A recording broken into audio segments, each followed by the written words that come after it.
Bum-ba-da-dum. Yeah. I was gonna say let's see how this sounds, but there is no music to be heard on the Switch. I was gonna say let's see how this sounds, but wonderful. Sweet. So, hello everybody. Welcome to Bloodstained, Curse of the Moon. Well, first, welcome to my Switch's opening area thingamadoodle. We're just gonna jump more. I don't want to. Just gonna jump more right into the game, but this is the Bloodstained Curse of the Moon stream, a game that was more of a passing curiosity for me at first. I just wanted to say, like, hey, maybe this will be the Castlevania I really want to hear. Maybe it's something I want to see. And really blew me away. So I've adjusted the audio settings on my Elgato a bit, so hopefully I'm not being drowned out. Let me know what you think. Especially right here. I feel like this is going to be the real make or break.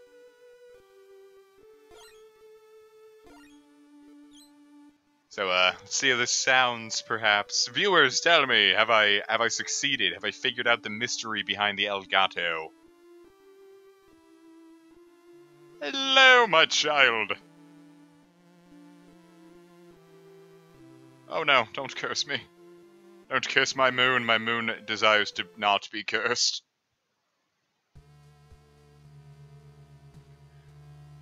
Sweet. Sounds like I got it, Sounds like I got it perfect. Sweet.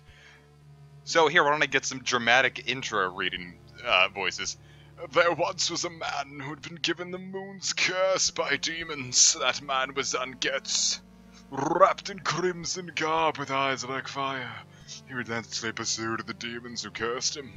As he journeyed from one pit of darkness to another, he would stop at nothing until he struck down every last demon in his path. One night he sensed the looming presence of a great demon. He swore to eradicate all demons, no matter how much of a threat they posed. Bathed in moonlight, he cried, and because he was really sad. He drew his sword because he accidentally hurt his finger, and it really upset him. On that night, either the demons or the moon itself would feel the wrath of its blade.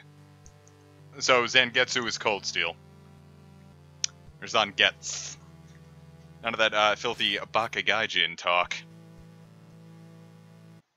Anyway, this game's pretty classic Castlevania style stuff, especially if you played Castlevania 3 from what I understand. So let's what do you say we have fun with it? This would be like the 5th or 6th time I'm playing it now, because I expected to play it once and then kind of drop it and say, oh, that was fun. But guess what? It's really fun. And probably the best $10 I've spent this year. Like, if your choice is to go out and spend $10 getting dinner with your fly girl, understand that this is a significantly better use of your money. If your lady wouldn't be down with you spending money on this, she doesn't want the best for you. Let's see. If you hit the purple ones, you get a different sub-weapon, and it loops between them. It's not like every one has like a set sub-weapon that it could have. Oop. So sometimes it's better to just hold on to what you got. It's not always looking out for your best interest to hand you something fun every time. No. And all of Zangetz's stuff is pretty good. Hello, Wall Hearts. What are you doing out of Final Emblem 13?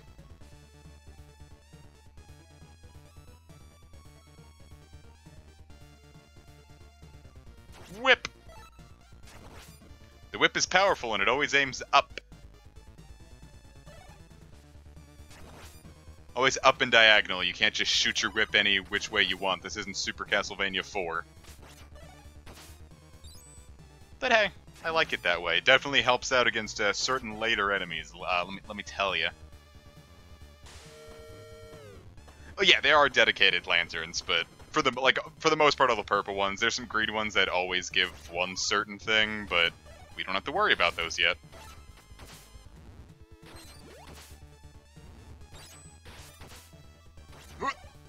Aha! Can't get me! Thank you, lingering hitbox. My.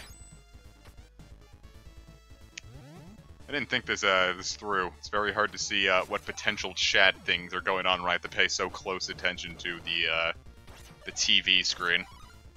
Because hey, guess what? Not playing this handheld. Though you could. That's why I got it on the Switch to play it handheld. And I never ended up playing it on handhelds. Well, like 1 or 2 stages, but for the most part, I sat in front of my TV all week and just either played Final Fantasy XII or this.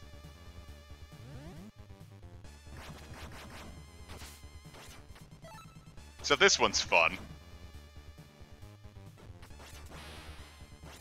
Why risk yourself trying to deal with that guy when you can just throw holy water at him from a distance?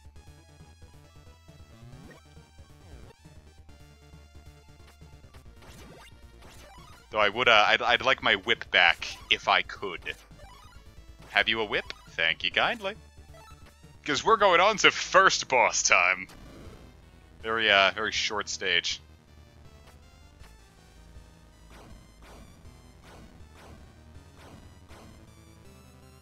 You know, the train demon archetype.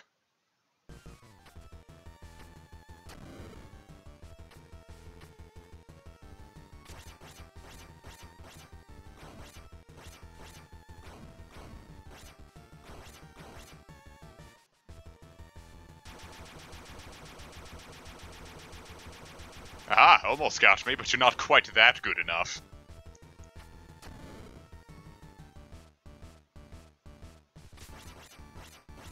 Yes, but it's more NES bootleg Castlevania. If it was Super Castlevania, we'd be able to shoot our whip any which way we wanted. But we don't, we're stuck with stiff whip. We ate whip Viagra. Hello, Cammy! Aha! Suck on that.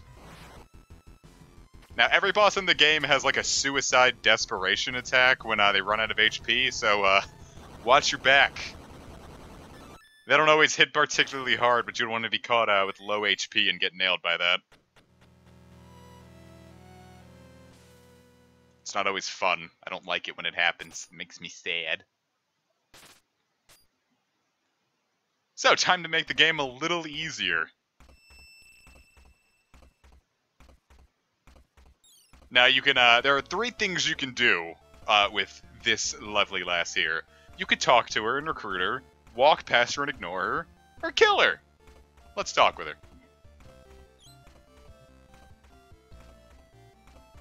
Nah, I just kind of whacked him with my sword a bunch.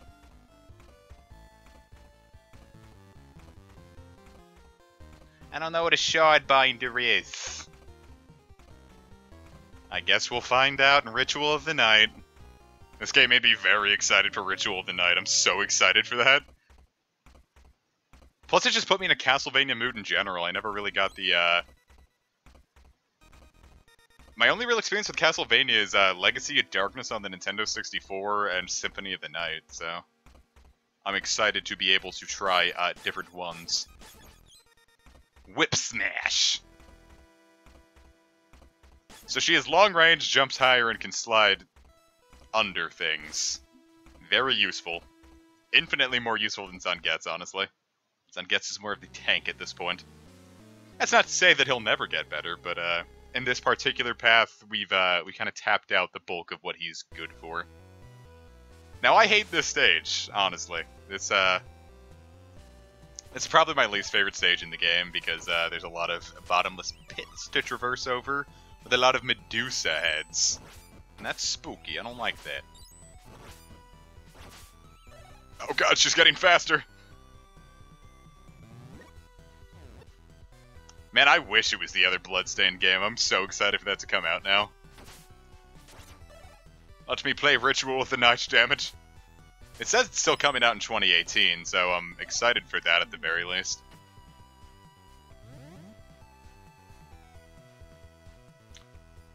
Similar to... No, I played another Castlevania game, the Dracula X Chronicles on PSP, and that one had a branching path as well, but you could only access this one with Miriam here, so we'll go here because it sounds more fun.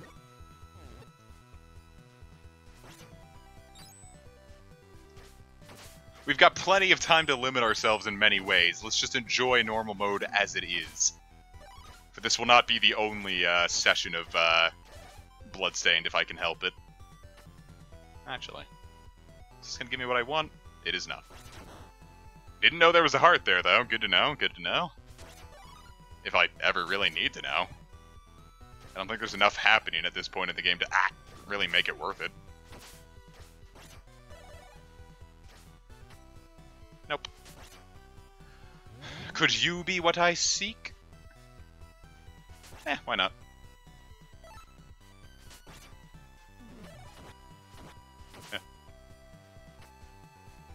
You gotta really commit to your jump arc, because you can't adjust yourself in midair at all, so, well, alright.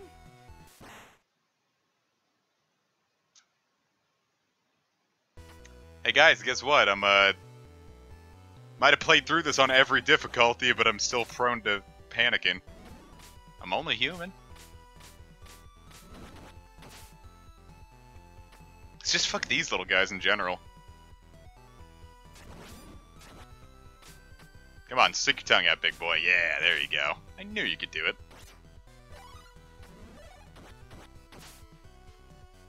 Okay.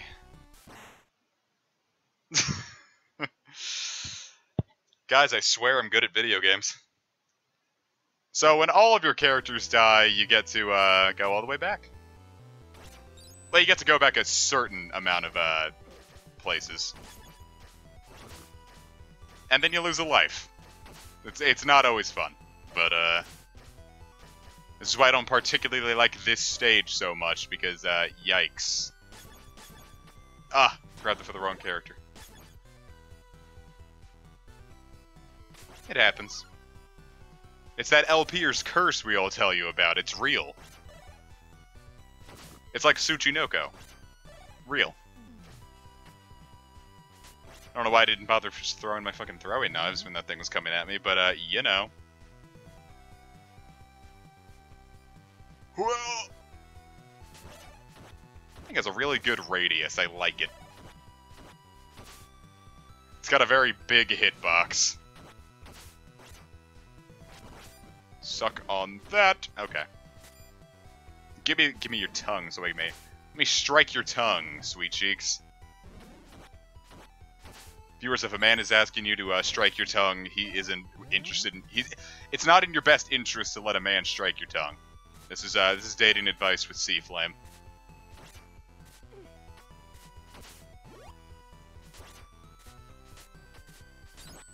And every 10,000 points, you get another life, so it's like we never died. Gimme, thank you. Well, I got the other one, so hell yeah, I'll take that.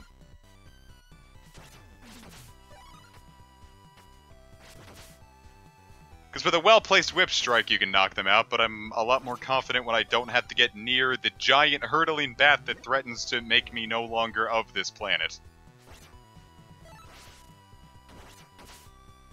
The game gives you the tools, you might as well use them. Or just get hit, works too. You wouldn't want the enemies to feel like they didn't accomplish anything with their lives, after all. This is my favorite of Miriam's sub-weapons. It's so fun. Watch this. No more. If you come here with Miriam dead, just suicide, because that means it's less weapon points for you. The game encourages suicide in some points. Don't listen to it, viewers. Suicide is fine in-game. Don't do it in real life. This has been your helpful message.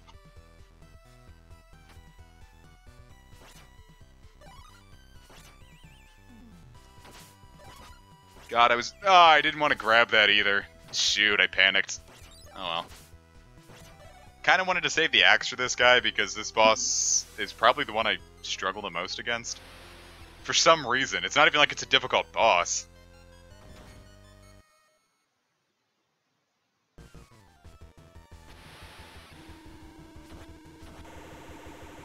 Unfortunately, a lot of the bosses do just kind of have big downtimes where you can just sit there and smack them really hard.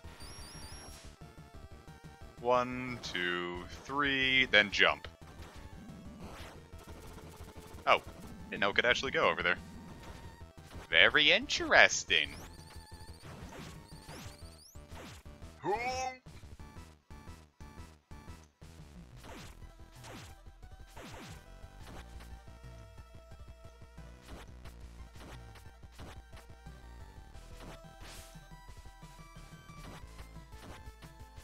Now, if he actually had water bubbles left there, that would, oh, wow, that went that faster than I was expecting.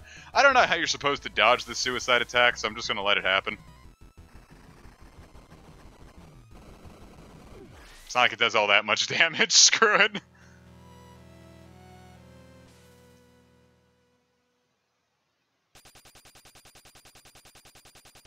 Yeah, I don't know what you're supposed to do there. Maybe you can slide under it, but that one's never been enough of a problem for me to honestly care. This next guy is really great when it comes to platforming challenges later. Why did my left Joy-Con just desync? That was weird.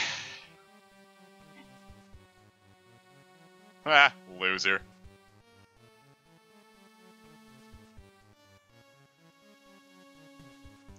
Look, it's Zangetsu learning that maybe his lifestyle isn't the only one in this world. You disturb me, but you can live. That's the basis of friendship, viewers. I'm not gonna bother with that, except we will, because I want you all to experience it as well. Buster Rod! Alfred's pretty fun. He's very slow, very frail, but his weapons, so to speak, are very, very good. Especially his, I always call them his default. His default fire shield is absolutely fantastic. It makes platforming such a breeze. Like here, watch.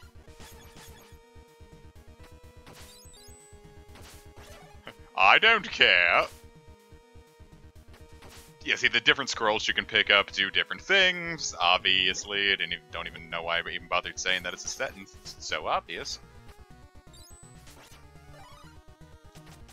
But Fire Shield, for the most part, is going to be the most useful for general platforming. I don't really bother using him during bosses, because his stuff eats up a lot of weapon points you might want to use for different characters on certain bosses. But for now, this just feels good.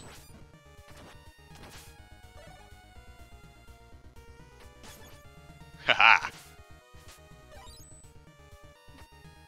Yeah, and you're gonna need it here as well, because this guy doesn't stop shooting once you get close to him. You can kinda damage boost it with, like Miriam with her long-range whip attack, but for the most part, I'd say it's probably better to just get Fire Shield ready unless you picked up another weapon. 5 hits and those guys go down. But the axe is significantly more fun, so I like to use it where I can. That ate up a lot of my HP. Fucking yikes.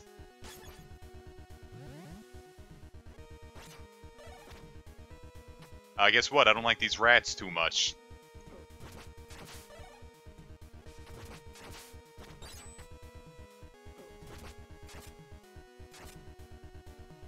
Every time they hit me, I say, "Oh, rats."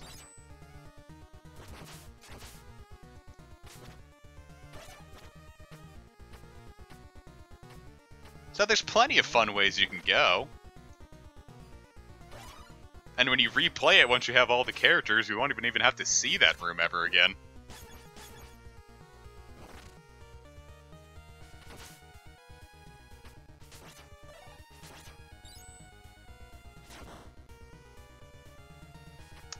Oh, my god, what was all that about? I also didn't even know this room was in here. This is honestly the first time I'm seeing it.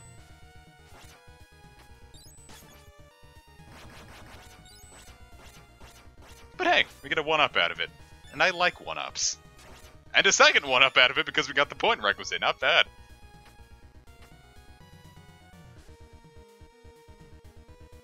Oh, this room hurts my eyes. Can this one be over quickly?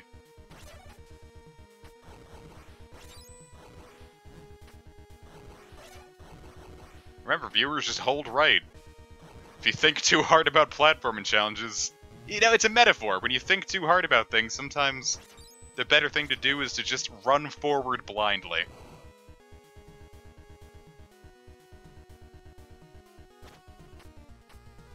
Huh. Kinda wish I saved that one for Miriam, but, you know. Sometimes you're... Oh, no! Oh. Okay. That was frightening. I guess that's really why they call it Bloodstained. It's not like those are instant kills either. If you get hit by one, it just does it. God damn it. It just does a shitload of damage. I don't even necessarily know if it does a shitload. I haven't gotten hit by one in a while.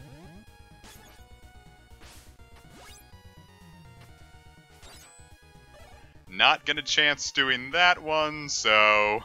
Or sliding under that one. Because I don't want to hit the bottomless pit. So this one's my... this boss here is my favorite in the game. It's a really fun concept. Because it's money. Plus, I just love that design, and then, like, the 8-bit laughter. It's fun. I like this boss a lot.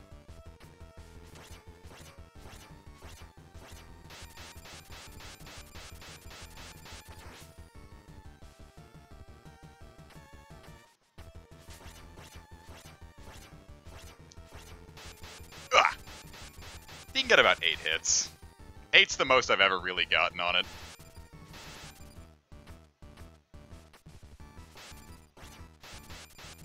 And hey, 6 works just as fine.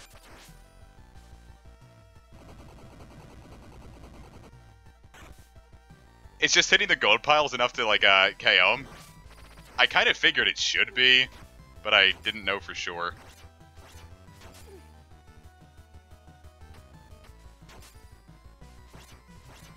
Besides, it's just so fun to hit the face. Punching people in the face is fun, viewers. Alright, and there he goes. Not a difficult, but that's the fastest I've taken him out, though. I usually have to wait for the third round to actually get him down. But hey, it wasn't actually money, it was skulls!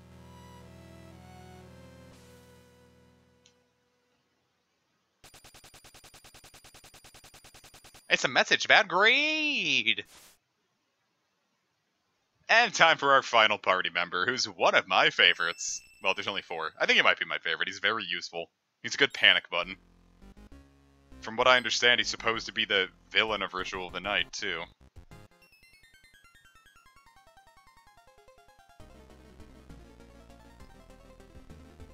Sounds like a plan to me. And now Gebel is our ally, or Gebel, or whatever it is.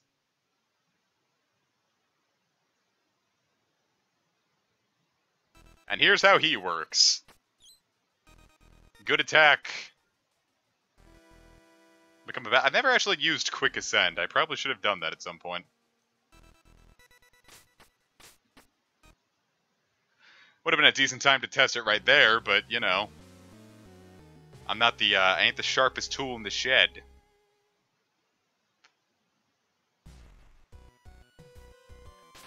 I get stuck on this stage a lot for some reason. Something about this stage and its boss, it fucked me up for a long time. I usually had to stop my runs for the night because I'd get frustrated from losing a bunch. But it's not a hard fight.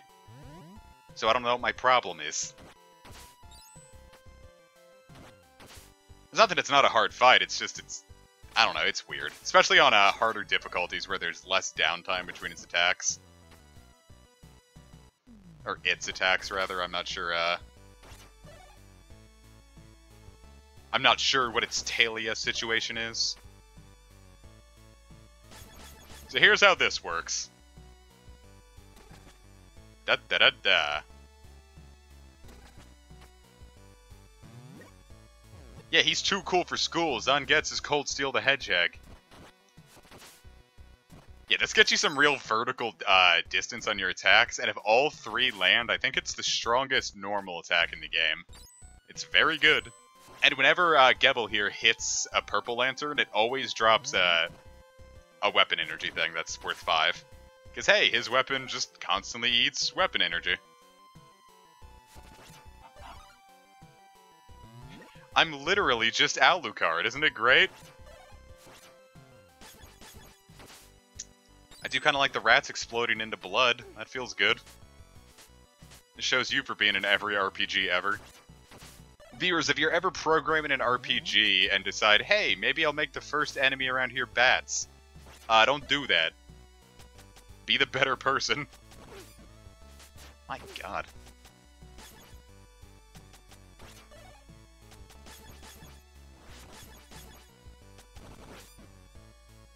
Because if you do it, I'll hit you, because I'm sick of RPGs doing that.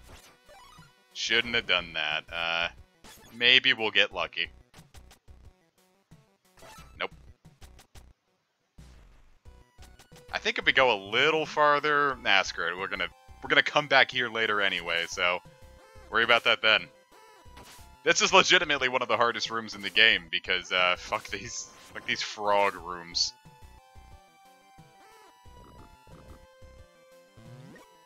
Fortunately, the fire shield makes them not even easier, just fun. The only vaguely fun thing about those rooms is when you can just walk through them with the fire shield.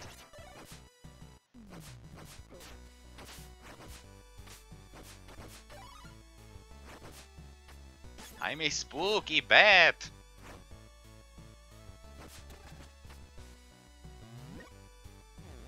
Yeah, if you make Bat Quest, I'll play that. But if you like have a generic RPG where it's like, oh hey, we gotta level grind on bats and rats to get forward in life, I'm not interested in your title anymore. I played this one DS RPG called Nostalgia, and it was so creatively bereft and boring, because I'm like, oh hey, I'm fighting bats, rats, mummies, and I have to level grind every 2 seconds. Why would I choose to play this game any longer than I did? And I get it, maybe that was supposed to be the point. It was nostalgia, after all. But the only thing it was making me nostalgic for was a better game. Hoy! This is why you want... You don't even necessarily need Miriam alive to get that. You can just fly up there with Gabelle.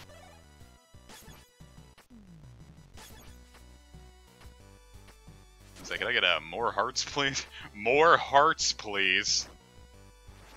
Another instance of Fire Shield being the best.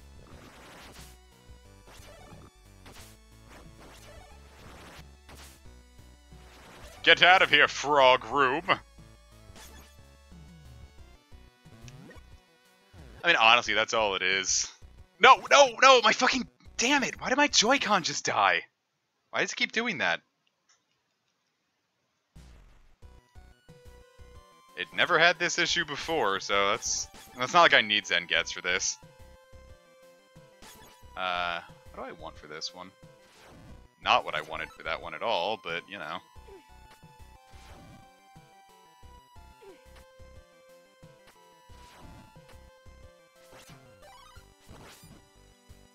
Joy-Con, boys! Well, whatever. It's not like this one's gonna be too difficult now that I know what to do. If Miriam goes down, I'm a little frightened, but... she should be fine. We're only on normal mode. I guess I just better keep it in range of the Switch at all times? I guess putting it behind my laptop is freaking it out sometimes, for some reason.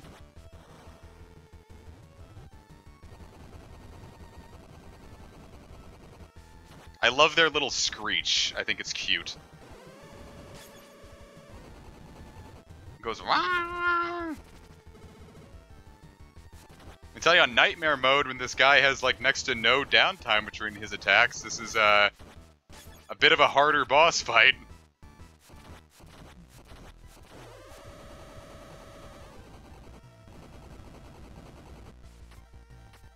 No suicide attack for this guy, just goes right into the whole second form aspect.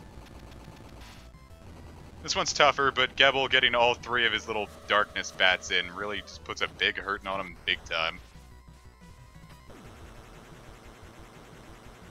Okay, meant to avoid that. I don't know if you have to crouch. Oh, I guess you don't have to crouch.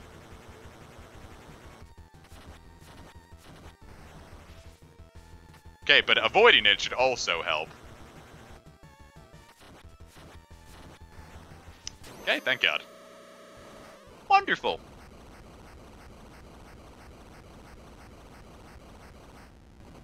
I like it. That's a fun boss. I think it's a cool concept. On nightmare mode, it's a bit of a pain in the peepus, though. Let me tell you, hurts a little bit.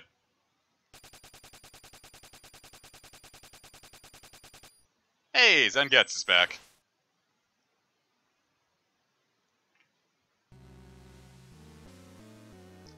Last stage? Could this really be the final boss? It totally is, viewers. This is the finale of normal mode.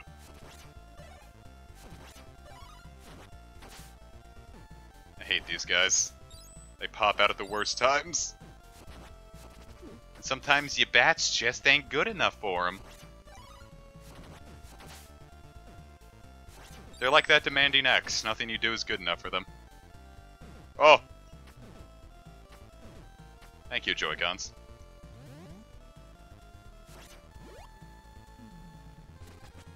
But what if I avoided all this stupid bullshit?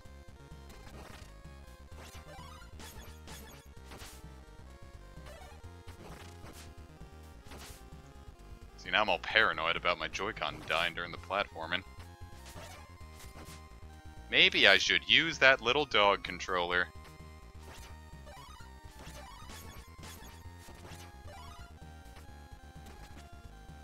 I wonder what's in here.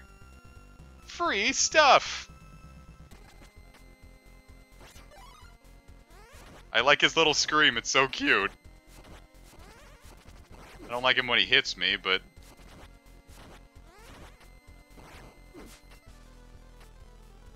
And then he becomes a whole bunch of weapon energy when he dies. How cool is that?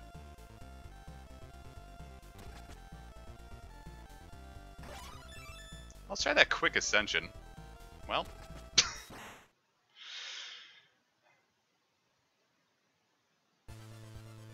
That's not how that's supposed to go. I was gonna say I'm totally fucked now, but I just can't access the cool stages now without Gebel. Oh well. Not fun.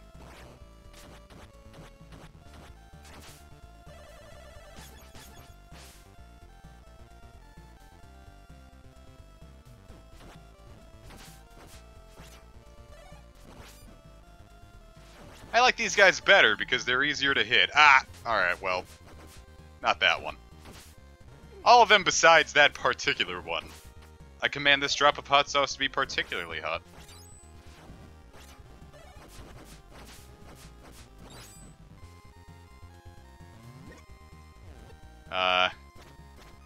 I'll probably full team suicide before I actually get to the boss then, though, because I kinda do need Gebel for that one. Or at least my strategy benefits from having him not be dead. Throwing knives ought to be fine.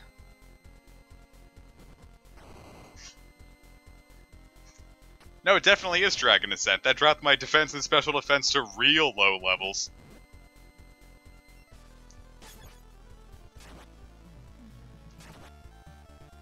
That one can be annoying because if, when it swings down and does its big attack, whoever it hits immediately dies, and that isn't fun.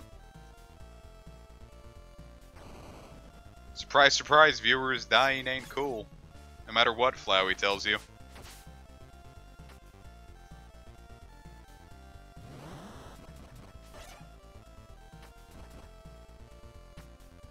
Do I want to... No, I can do it.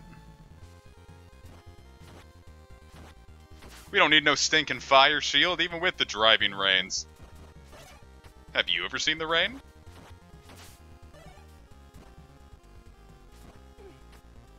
Though maybe a fire shield would help.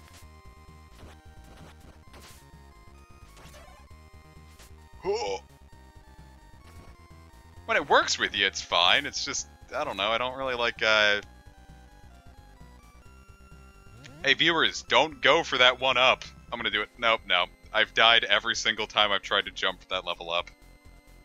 If you don't have Gebel, don't try to rebel.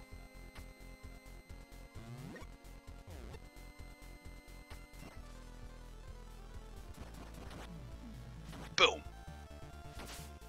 part of this world you are no longer. You're dead. Oh my wa mo shinde ru.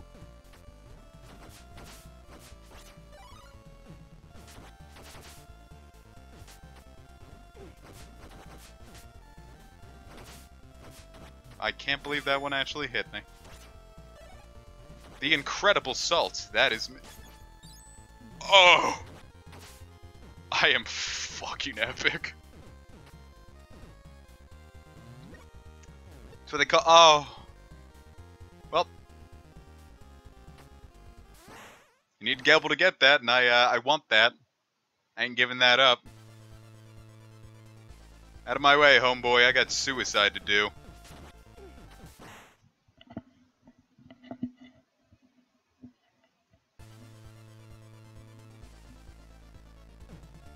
I got a life to give up, Skeletor.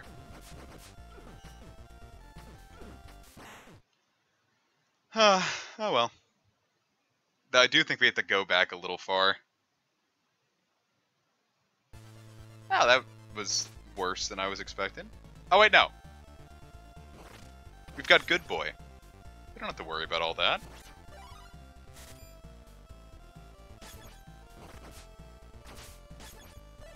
See, we can just sidle on through and avoid all that stupid bullshit.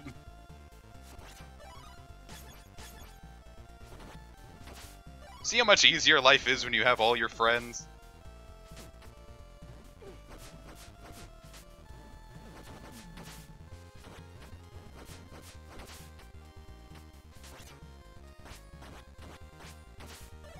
Special... No! God!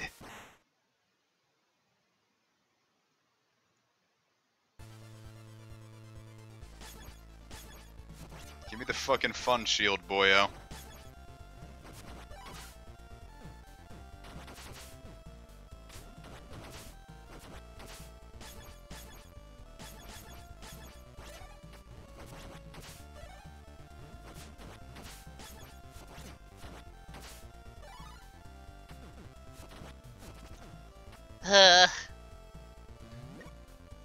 Well, I said life was worthless without friendship, but it turns out I only meant the friendship that comes with the flying vampire pet.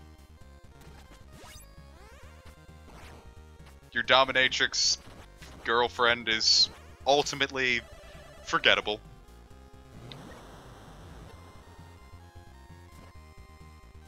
I think there's something... No, nothing of actual use for us there.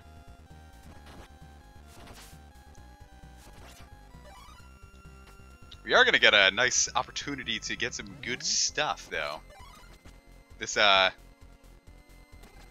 part coming up is basically just here. Have a bunch of stuff for one of the harder bosses to get the hang of.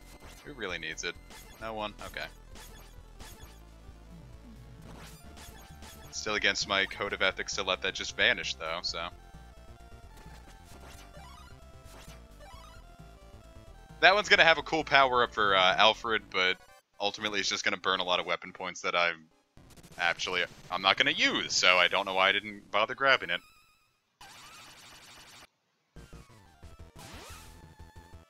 Oh, fuck.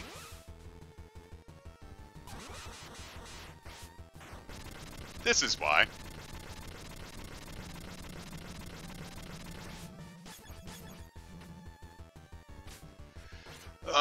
Because when she pops up on the left, she does that thing that'll kill you normally. If she pops up on the right, she does one that you're probably going to get hurt by, but you're not necessarily going to die from, so ultimately. Err on the path of avoidance.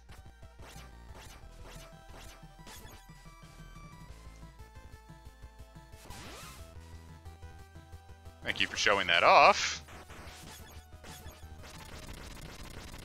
I swear I've avoided this attack once, I just completely forgot how I did it. That one's also easier with Miriam to avoid just running into her. Okay, cool. I like this effect coming up, it's cool.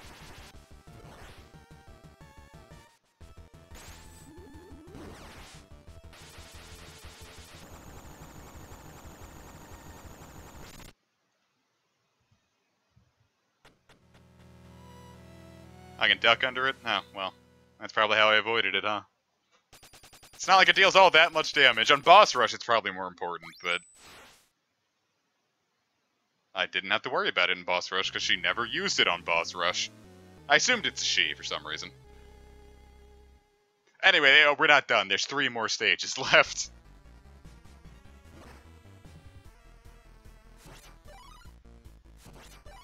And also, fuck these guys. Hey, Joy-Con, how about you don't?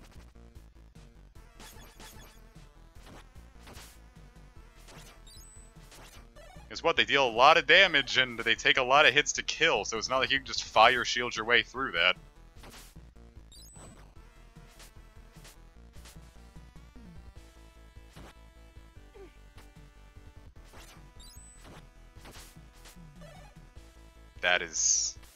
That's frustrating.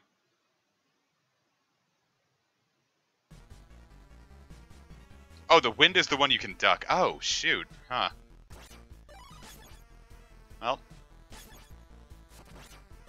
Well, viewers, don't listen to me. I'm just telling you what my experiences were.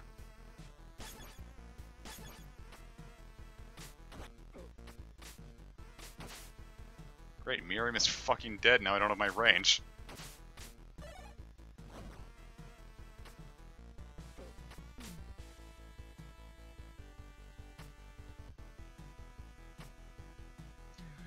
Hate those little... well.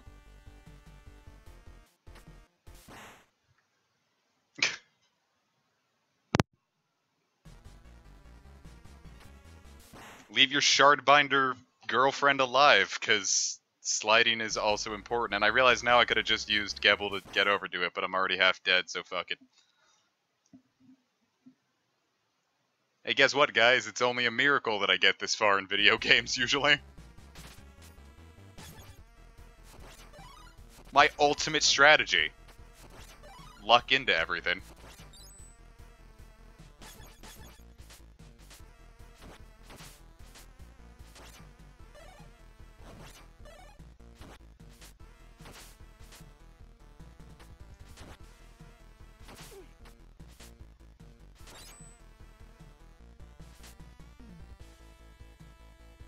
Come on. How do you think that works? What do you think the logic is with that one? Is the screen a real phenomenon that happens in the game's world? Like, do people have to constantly worry about someone, like a hero, adjusting the screen?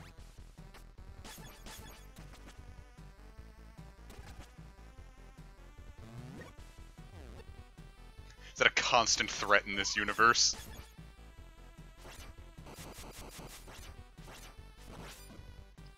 Like, you're just trying to walk down to the store, but the hero went into a different aisle, so it's like, ah, no!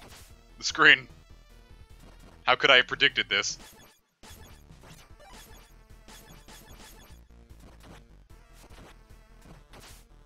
No, I definitely appreciate the advice. Cool. Little speed-running tactic there, boyo. Get hit by an axe.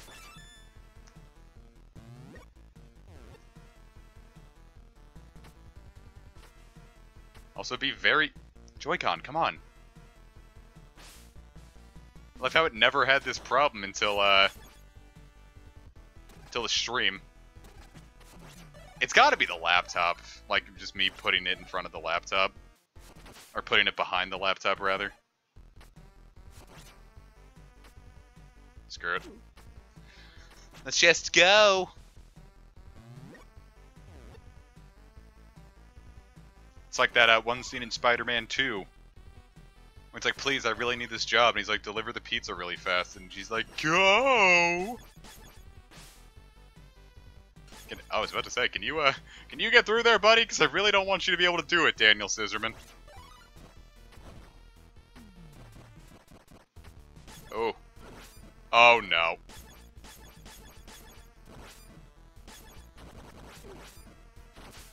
Call that panicking in my neck of the woods. Here's another very good case of this working really well.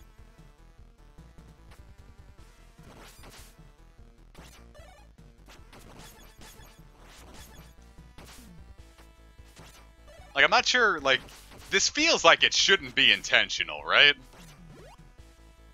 Like, that feels like it's just a little too easy.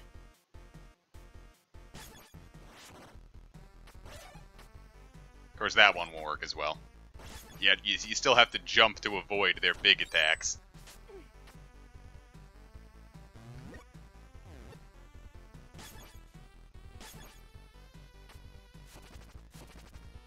Whoa! Okay. I've fallen there at least 3 times, so, it's why I prefer to be Goebbels, just in case.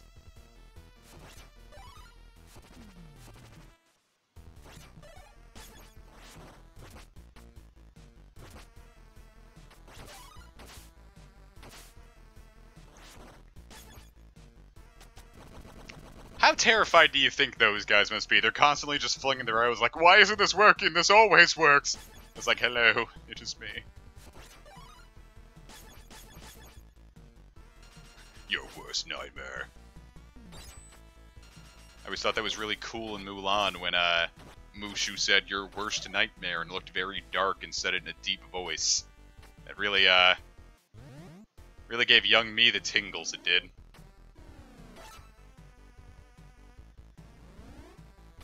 I remember this room straight out of classic Castlevania.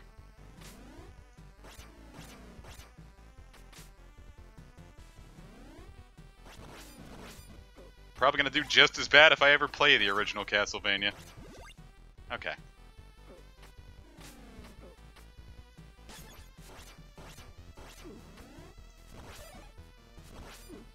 I don't know why. Something about that just absolutely tears me a new one, which is an issue because I also have a very difficult time with this boss, especially on Nightmare mode. Holy crap! Fuck this boss on Nightmare.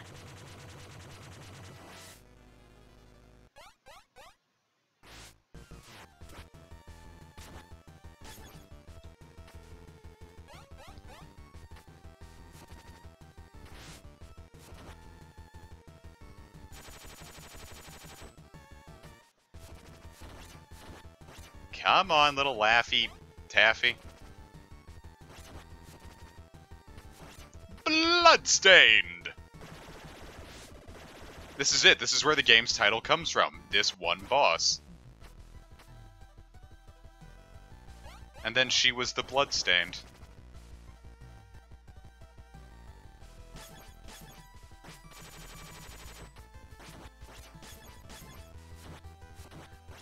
It's always a good time for sexy demon bunny girls. Fortunately, she gives you the umbrella you need to survive. Look at all this. I got a little house down here.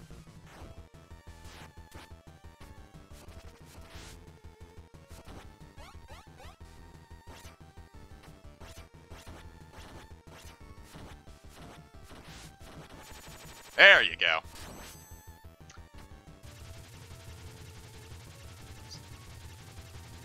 Very close. This one I'm not entirely sure how you're supposed to avoid. Who is the most HP? Looks like Miriam. Oh well.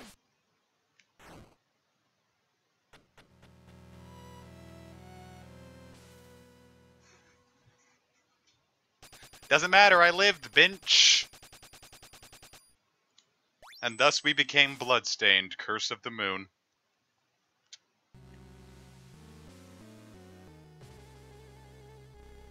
The boss of this stage is also really cool. And just like a super cool concept, too. Like, my god, this is a real pussy waggler, it is.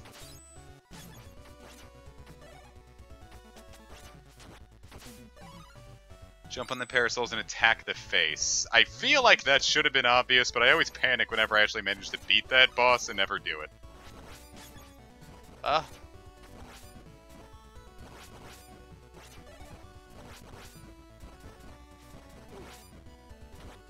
Well, this is my free real estate now, buddy.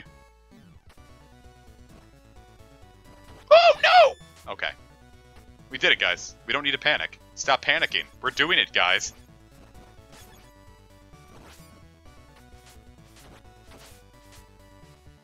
Yeah, I was just kind of banked on having to do that fight perfectly, and then, just to not get hit, or, so I have enough HP to tank when that part comes along. Hello, Golden Armor! You look lovely. I'll take this. 1 damage boost, please.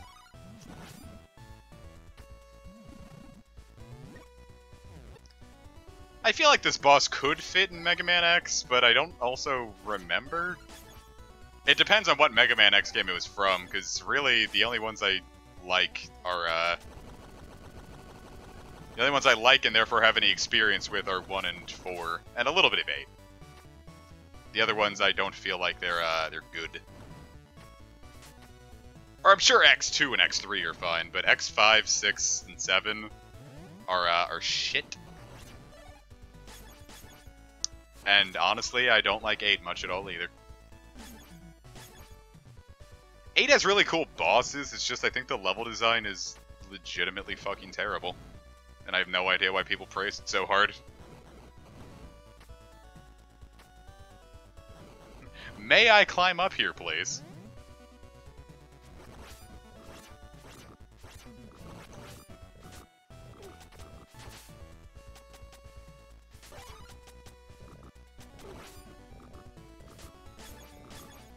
Not what I meant to do, but it worked, so I'm fine.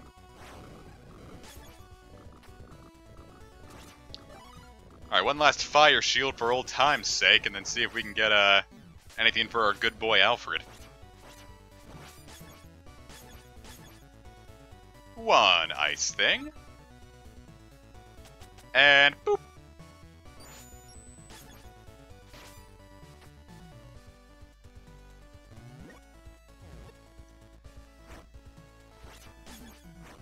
Like, I got 1 mutual on Twitter. It's like, yeah, X6 is my favorite. Like, I know it's shit, but I love it. And I'm like, I can dig that.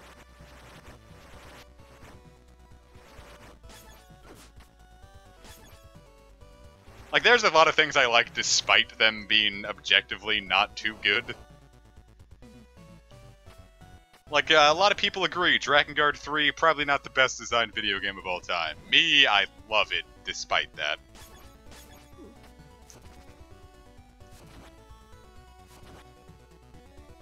Here's where we get to avoid it and sacrifice Miriam if it doesn't work, because she gets the lowest HP. Yeah, if that hits you, insta-kill. Be careful.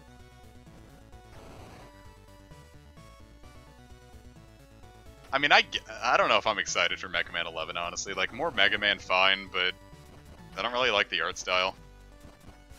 Like, I only really like Mega Man when it's in that 8-bit style. Like, I think 7 doesn't really look all that good, and I think 8 is honest-to-God hideous. Like, I get what they're going for, but it makes me physically ill to even, like, watch gameplay of 8.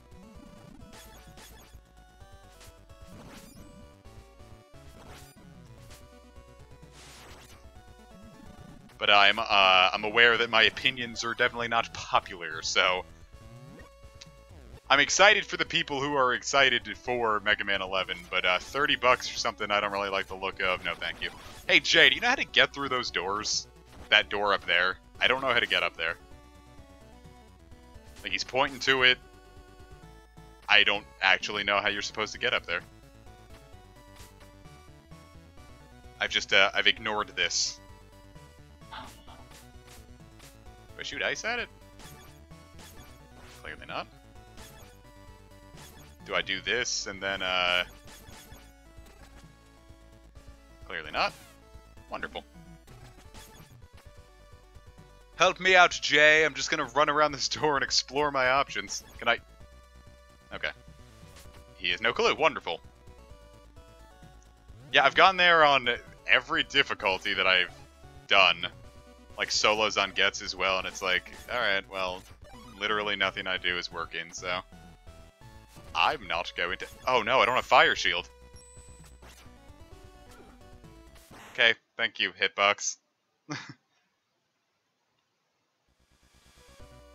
Oh, whatever, I don't need you. Big stinky fuck. Old man just left us when we needed you the most. How could you, Jay? I need you. I'm nothing without your bloodstained advice. your advice that is covered in blood. No, it's not like we really need him for this next fight anyway, so... You know what I'd prefer Miriam, and she does not really have the HP to be playing around, so...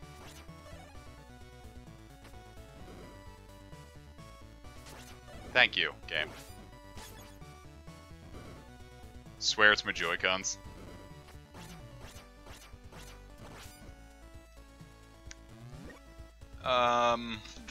Shoot.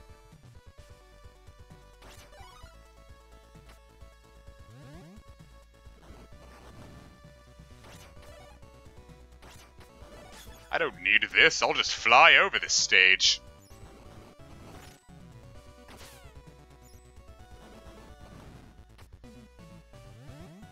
You've done me so dirty.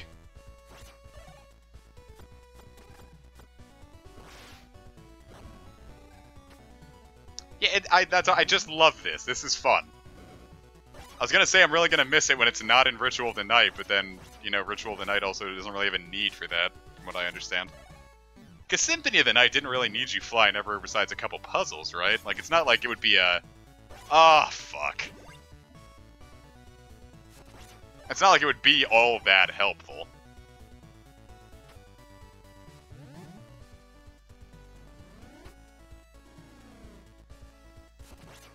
Or not as helpful as it would be in a platformer dedicated to needing to circumvent instant death traps. I keep doing it. Okay, so we won't use Miriam. I get it, video game. Jeez 'em. Or I could use her, then swap over to Zangetsu really quickly.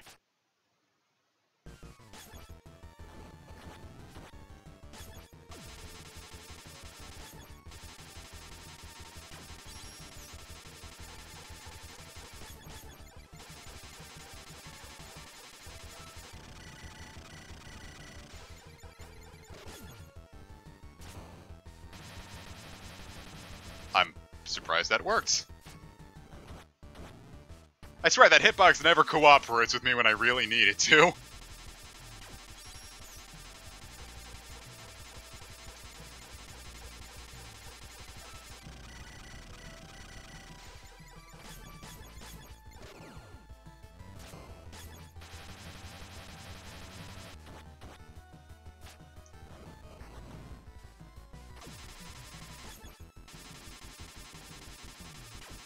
Oh yeah, this is probably a little harder to hear, isn't it?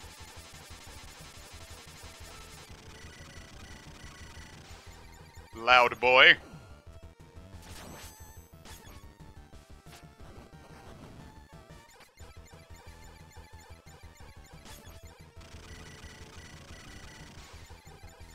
Yeah, cool. Whew. Oh, that's just sitting there sapping all my weapon energy. That's not cool. That's less points. It's not like it does all that much damage if it hits you either. I think that one does even less than the last boss. Okay, fuck this stage, might I add. The actual last stage in normal mode. And it hurts.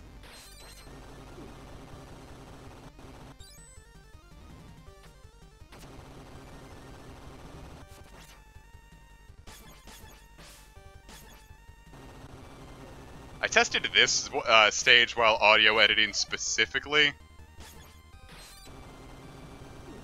Surprised that actually worked.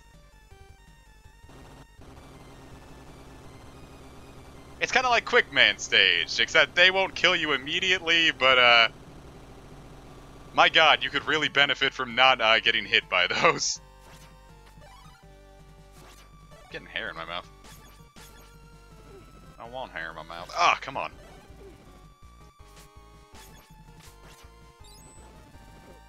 I think this is the only room those lion dudes really show up in. Fucking furries.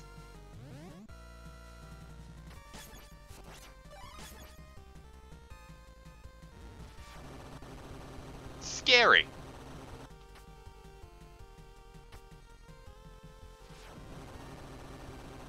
There's one I really want to try out here.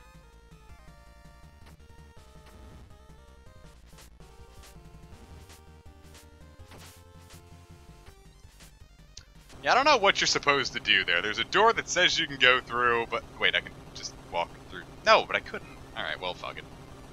Not like it matters. We got more pressing things to worry about. Like, getting him a fire shield. Or not. Okay.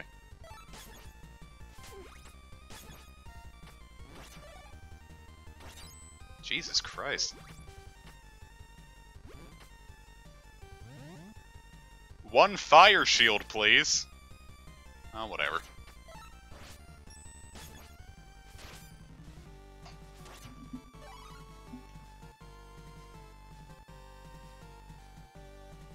Hello, James. It said you were playing Splatoon 2. Why would you lie to me? Is this the part? Yes, this is the part, my god. Alright, let's see if we can swing it. Alright, missed that. I really wanted that. Nope. Oh my god! Wait, I have 11 lives. Why am I so pressed about losing one?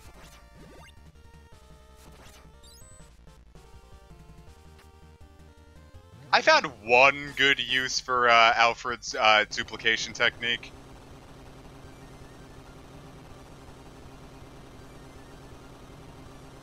But I'll show you when it becomes pertinent. Hey, I got that one on my first try. That doesn't usually happen. I really wish I had Fire Shield.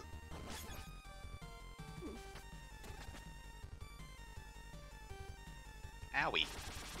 Owie, yowie. Fire Shield! Thank you!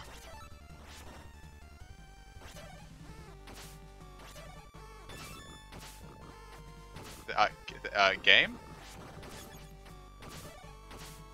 It's like, I think I'll go backwards up this ladder. Get some Michael Jackson Moonwalker up in this bitch.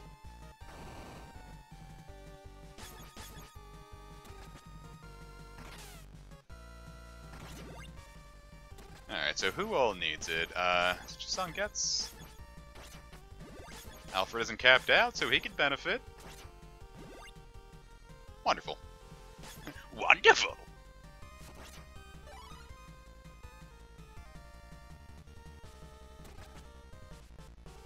Weapon energy isn't so important right now because we're about to get a lot more, but... Final boss time! Also, one whip, please. Thank you. Now watch me whip. Whip. Now watch me nay-nay.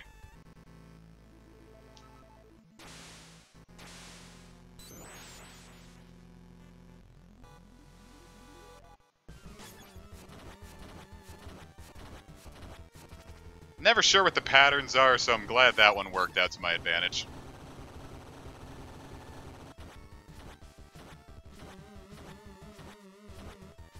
Could I? Okay. I could not.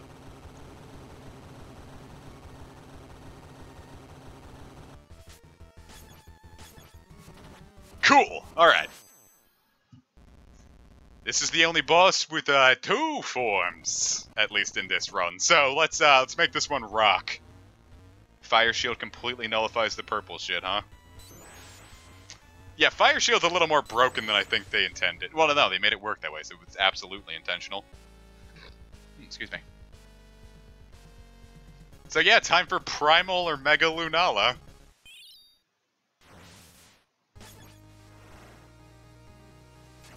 Oh yeah, shit.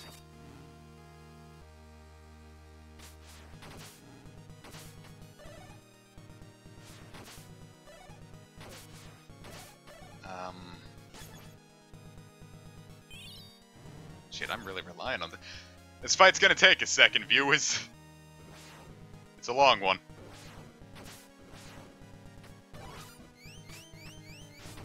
Except I already fucked it up, so. Because I keep thinking I have moves that I don't get until a later difficulty.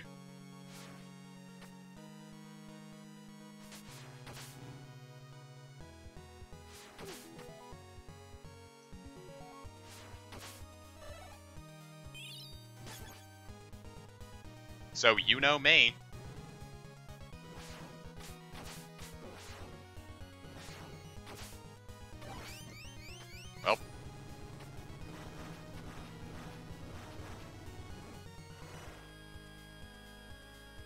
Yeah, I figured that about the Crescent, but I generally don't worry about these ones too much.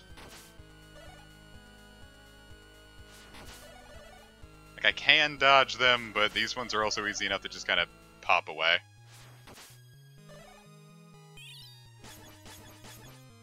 Plus, it has a really cool final boss theme. I like this fight a lot. This is one of my favorite final bosses in recent memory.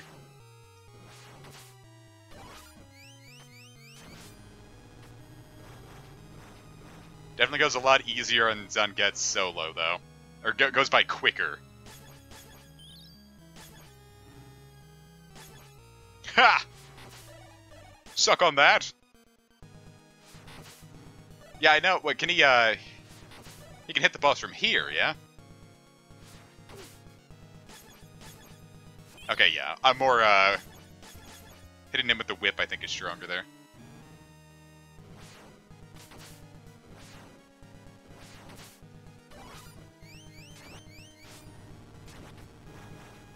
Hey, look at that. I've learned from my errors. I can do more. Come to me. Slurp. I let myself get hit there. I wanted the boss to feel like she had the advantage.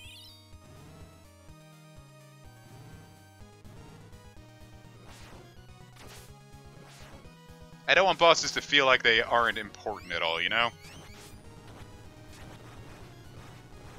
Like, you went through all this work to become the big demon queen, and I'm just sitting here taking that away from you.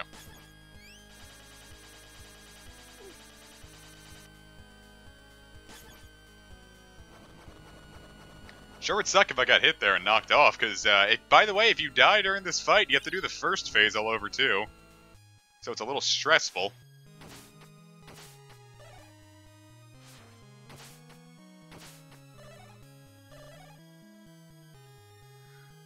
Oh, no, it's impossible to run out during this fight, because the, 1-up that pops up right in the room before this, infinitely respawns.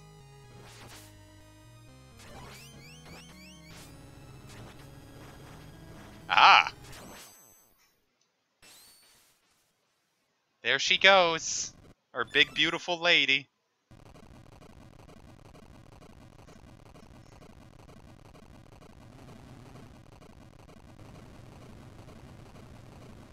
Kid Boo's holding back the spirit bomb. What reason did he do this? I wanted to, but fuck it.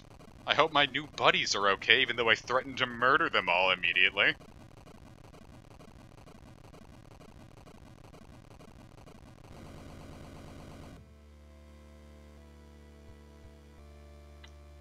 Fortunately, we ran really far away before we decided to take a look back. In order to stop the new Dark Emperor, they're like, well, fuck. That solved nothing, we better go do it again. Can we save you, buddy? To be continued in Nightmare Mode, because Nightmare Mode is basically just a sequel to this. So, let's enjoy that. But, first, here's some, credits we can't skip. So, real quick, I had to pee, because I drank a shitload of tea before this, because my throat was hurting. So I'll BRB, because while I PEE.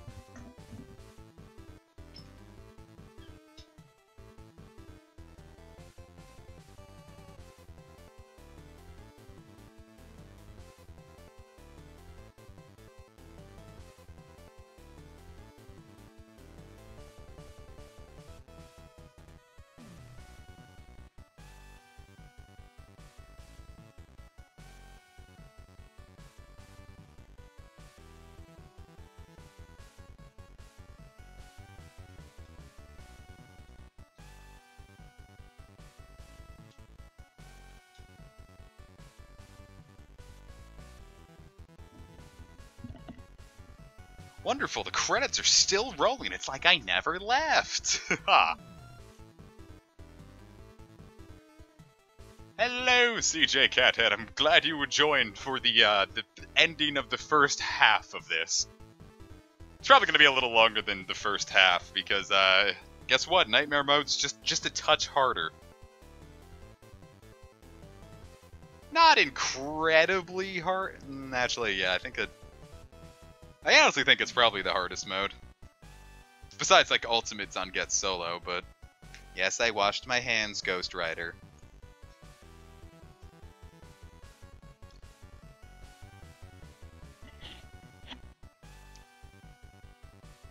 So let's see. Thank you for playing. And if it was the first time you were playing, it'd say, hey, you unlocked Nightmare Mode. How would you go play that for once in your goddamn life? So here, we'll just jump right into it. Veteran again. Wait, this was on normal. I fucked up. I fucked up. I fucked up. We're gonna restart. I'm better than that.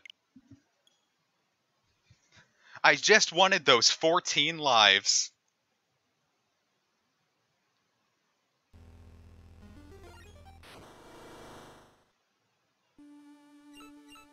Gonna play it on Nightmare. In order to save Zangetsu, who has fallen into the darkness, his allies set out once more. We're gonna play it on Veteran because I like to hurt myself in a funny way. That came out bad. Zangetsu protected his allies at the cost of succumbing to the darkness. In order to stop him, his allies venture forth once more. They may have to take their ally's life, but can they still save his soul? So yeah, you get to play through all the stages again, but this time they're harder. You have one less ally, bosses hit harder, and have new techniques. It's a much harder way to play the game. Plus, all those upgrades you found, you have to go get them again now. You don't get to keep those. No matter how much you liked them.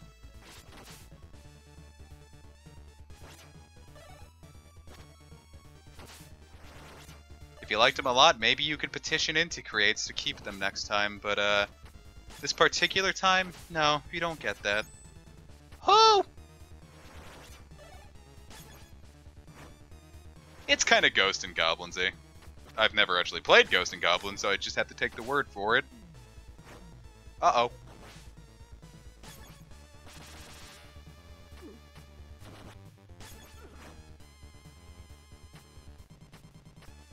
Well, that's on me, isn't it? I'm gonna go back down, because I don't want to deal with that.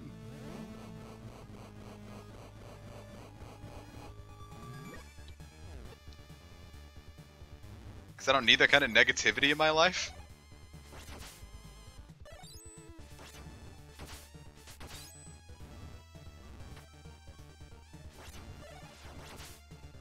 God, I'm so bad at those little baby ghosts.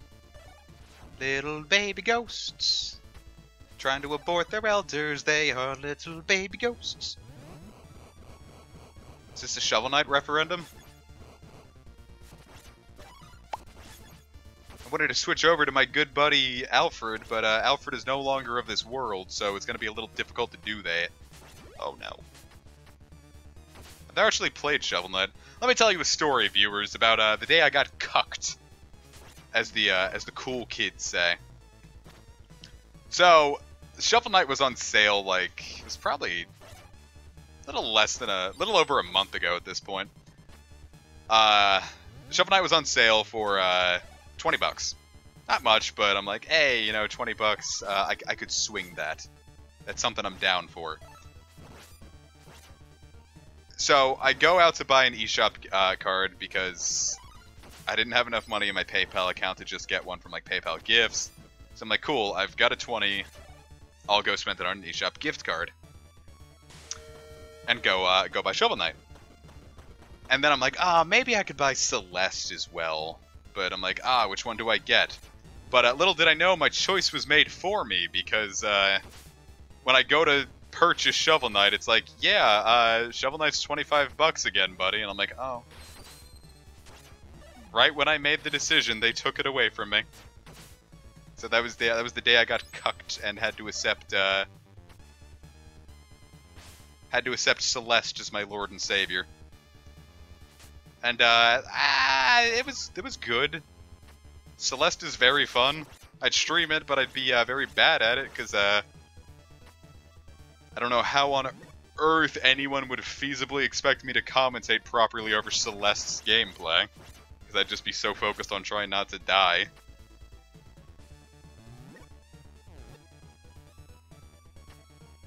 Look, it's a big heart just for you, viewers. It's because I love you so much.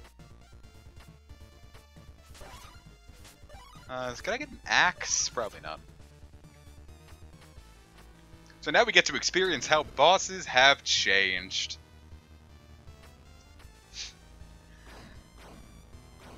Oh yeah, let me hop right on streaming Toho. No, no, Joy-Con.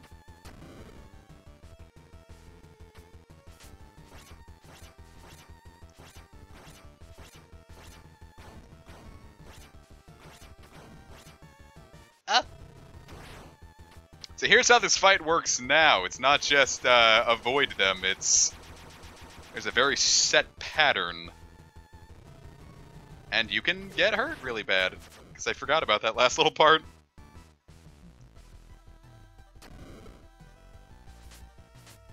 Oh yeah, let me stream Toho with my Joy-Cons. I'll hop right on it. Aha, suck on that.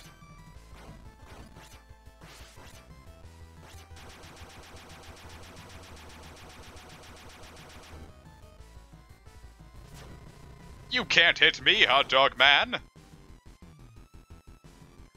Yeah, God, Joy-Cons are pricey. Like, I follow one dude, and he does, like, custom Joy-Con mods, and he's like, yeah, I have to charge out the ass for these, because, hey, guess what, gotta pay,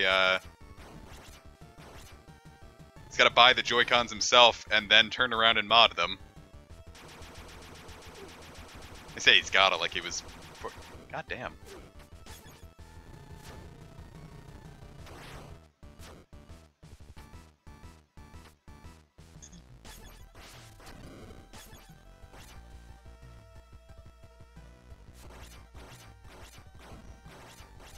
A forced Joy-Con modding manufacturing camp. Imagine being conscripted to hard labor by modding Joy-Cons.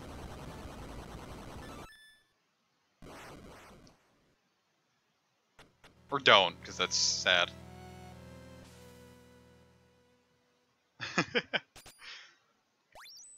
But he's like doing stuff like he made custom Splatoon Joy-Cons, he made Atomic Purple Joy-Cons. And he said he's going to be working on PS4 controller stuff next, so I'm going to get me an Atomic Purple PS4 controller, and let me tell you, he can charge $100 for that, and he likely will, and I will buy it. Unless he gets them on sale, which I really hope he does, because as much as I will pay that much for it, I would really prefer if I didn't. But PS4 controllers are just pricey to begin with. When mine shit the bed last year, it was like, yeah, you want to pay 60 or 55, 60 bucks for a controller? I'm like, no. Stop. I don't want this. Unfortunately, I got them on sale, like right when I was like finally getting ready to bite the bullet on paying like 50-something bucks. They were like, yeah, dude, just pay 40 bucks for any color you want. And I'm like, cool, I'm gonna get gold, because that's the one that was always really expensive.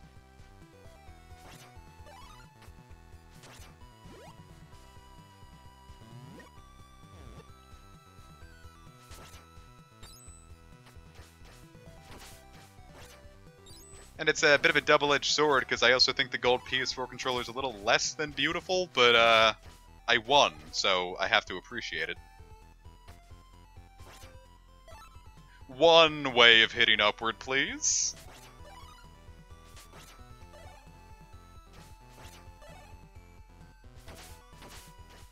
Whoop! And I just lost my way of hitting upward. Wonderful! And I got it back again. Not so worried about it this time, since if I get knocked down, I can always just switch on over to Gebel. Plus, I barely even have to worry about it, because I can just hit him up there now, so... A lot of the old paths, you know, when they're not balanced for the better mobility you get, are much more fun to handle sometimes. Having Gebel is nice.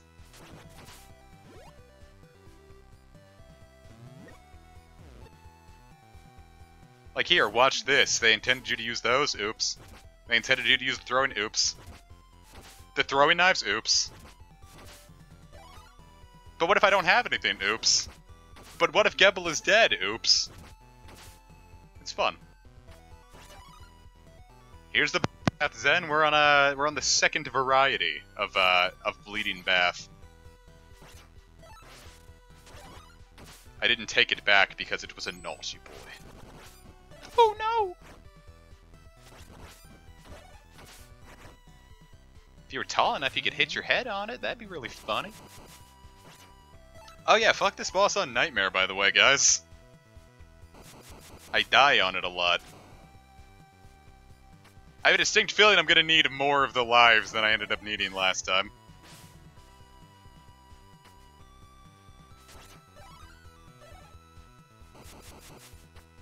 God, I love the axe. We're not really gonna get much of a chance to use it this time, though, because, hey, guess what? Anyone need it?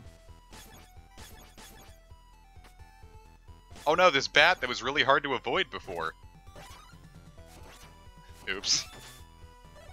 I'm sure that joke hasn't gotten intolerably annoying yet.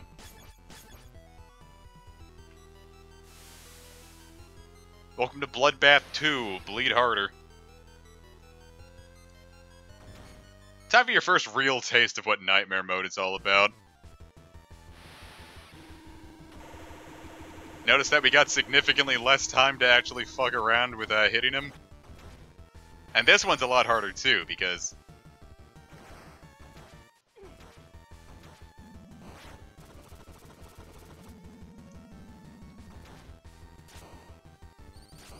Damn, I didn't think I was gonna get away with that.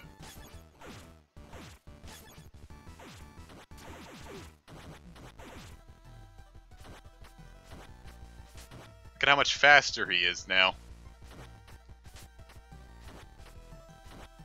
Oh. Hey, I did it. Let's see how I'm to avoid this. Like that. Jumping. Of course. Duh.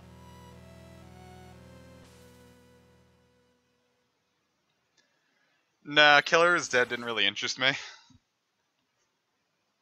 I saw it on sale for like $5 really soon after, or I don't know how soon it was. It felt really soon, but nothing about it looked like something I would be interested in. Yeah, I'm pretty sure Go and Quest have higher shiny rates. Have shiny higher rates. Shire. Hillshire Farm, go meet. There's something oh so satisfying about killing enemies with Alfred, because it feels like the game really does not want you to be using his physical attack. Action Bastard says, put your hands on my rod. Action Bastard, Action Rod! I'm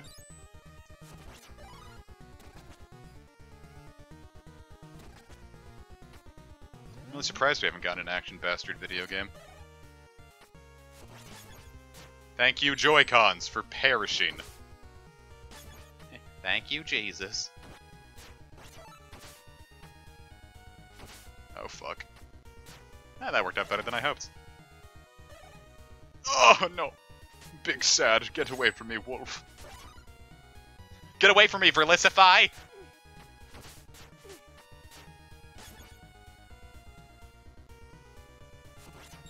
Pictured, Verlicify harasses a female fan. Color as 2018.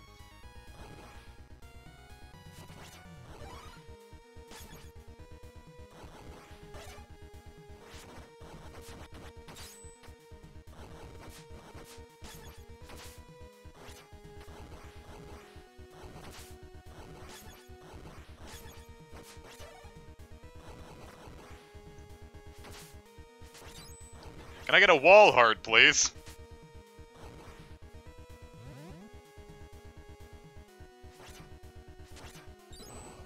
I've never thought I'd ask that after playing, I keep wanting to say Fire Emblem. Well, it was Fire Emblem. I keep wanting to say Final Fantasy 13, but it was not. It was Fire Emblem 13. This guy looks like a dapper crocodile, and I'm all about it.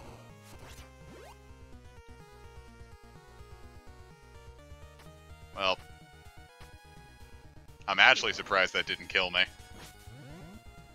Legitimately surprised, honestly. Now everybody needs hearts, because we're fucking dying. Do you think the world of Bloodstained has socialized healthcare? Or do you think that's something that, the citizens... Something that the citizens still really have to worry about in their day-to-day existence? What a quaint general store with a little bit of everything for day-to-day existence.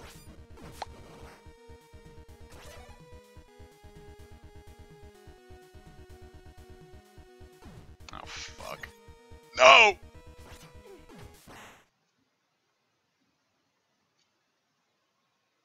Great, which means all those are alive again.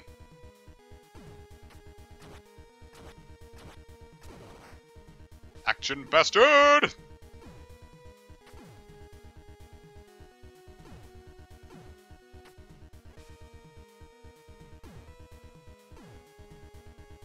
Can I make it?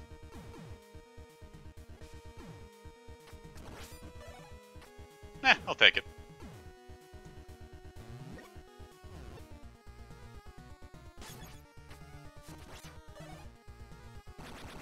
If Erlisify was on my couch in my house, I'd tell him to get out.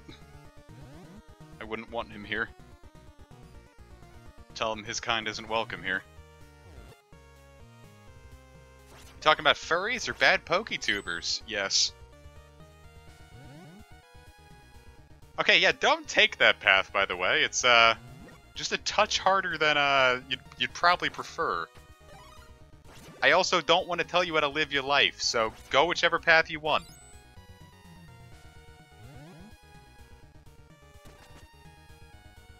Boy, I'm glad that actually works. May I have my fire shield back? Ice works. I think Coffee can learn Flamethrower. In mainline. I know it can learn Fire... Or at least Wheezing can learn Fire Blast, so I guess it would make sense that if a Coffin could learn Flamethrower. I just remember when Wheezing was actually a competitively viable Pokemon because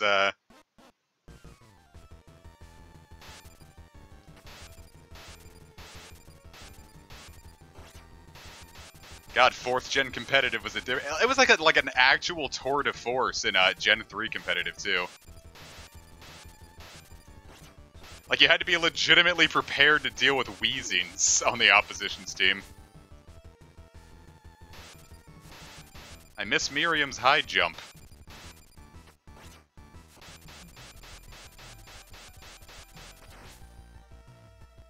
Angry Hands!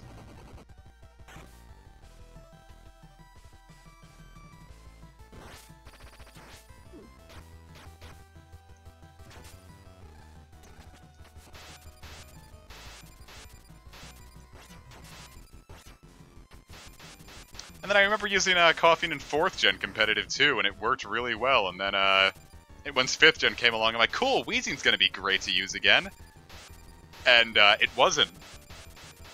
It just so wasn't. Uh-oh. Uh-oh. Uh-oh. Uh-oh.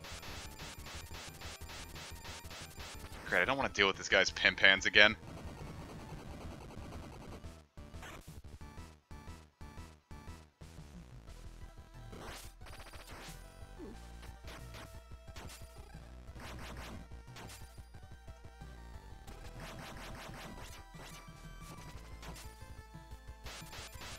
I don't like dealing with these pimp hands, no sir, no sir. It's the longest I've had to fight against this boss because this is the I always have Miriam or Zangetsu available for this fight, and I don't now.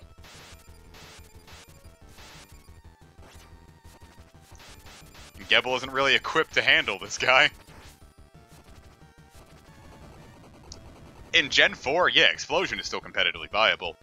Because in Gens 1 through 4, it also halved the enemy's defense in addition to, dealing just a shitload of damage. So it was dealing a shitload of damage on top of, having the enemy's defense. But once it just started dealing a shitload of damage and not having the enemy defense, a lot more things were a lot better equipped to handle it, so it became less than ideal. Not unusable, there's still a place for explosion and self-destruct users, but it's not the tour de force it used to be.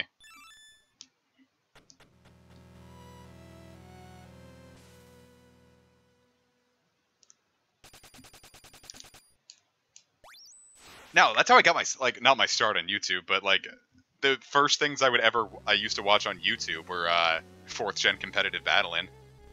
I really liked it. I thought it was cool. I would watch a lot of Maryland. And now it's like, no thank you.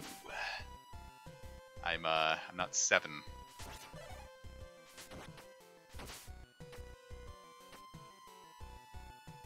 Cool, so this stage is a nightmare on Nightmare.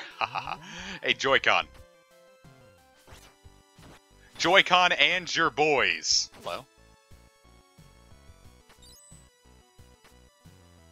Because, hey, guess what? The boss is a lot less simple on Nightmare mode. Because one thing the bosses start doing here on Nightmare mode, it's like, they just kind of ignore the fact that, maybe being chill is a good way to handle life. They don't have a lot of downtime in between their attacks. Yeah, Coughing's move pool is, like, really good.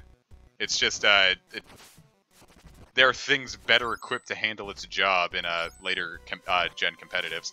That's just power creep. It's an unfortunate aspect of Pokemon. Things that used to be good are less good.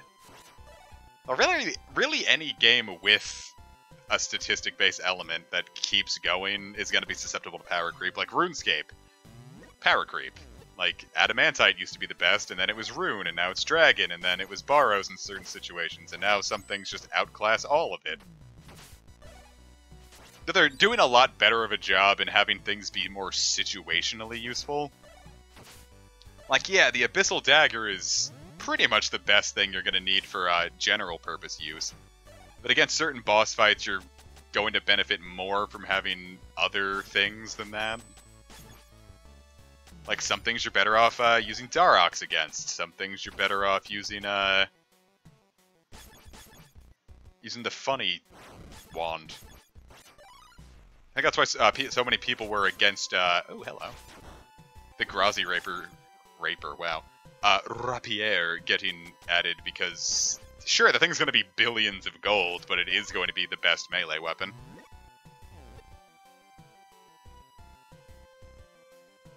You know what? I have a distinct feeling. Thank you. Another frog hole!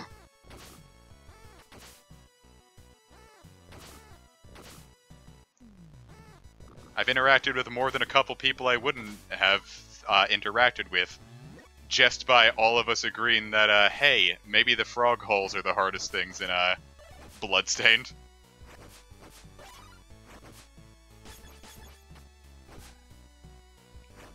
Frog holes, frog holes.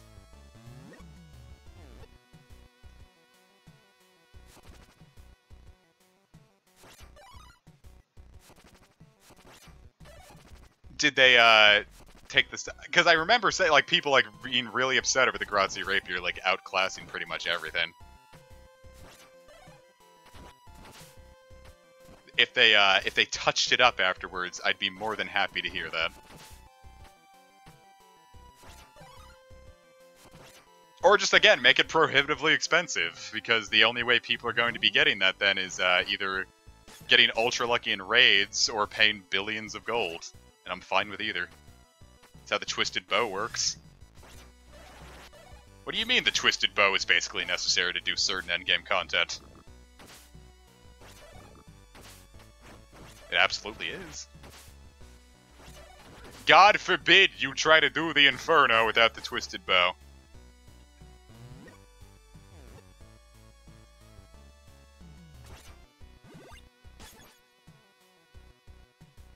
Yeah, Dungeoneering sounded like it would have been fun if it was different. Dungeoneering sounded like it would have been fun if it wasn't the way it was. Alright, so check it. This boss is significantly harder.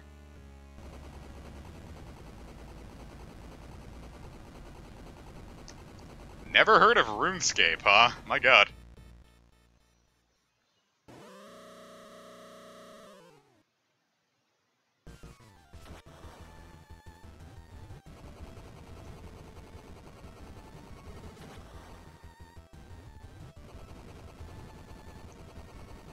How do you stick around my channel and not know what RuneScape is?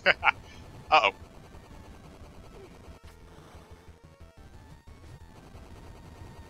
Ah. Last frame. Woo!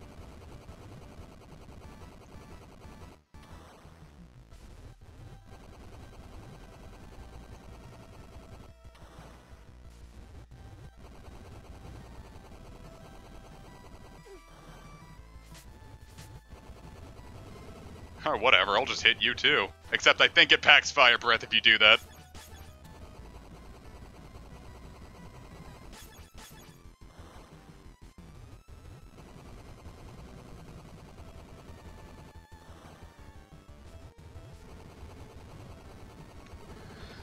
God, I got a bad pattern going. I'm afraid to, like, move. Wonderful.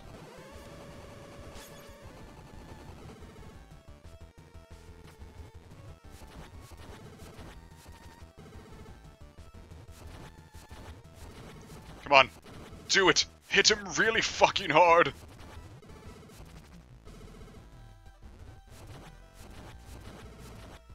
Okay, cool. Who's my, I really wish Miriam had more juice in her or had an axe, but, we'll take what we got. Ah! Okay. RuneScape is... I'm loath to say fun. I like it a lot. God damn, I'm surprised I made that. It's not everyone's cup of tea, but it is my favorite MMO. Okay, I guess you have to duck on Nightmare mode. Because that looks like I'm primed to get hit.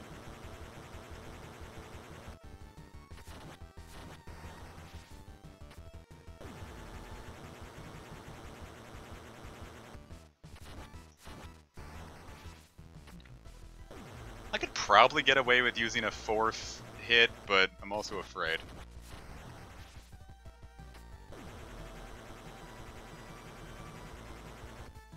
There we go. Alright, cool.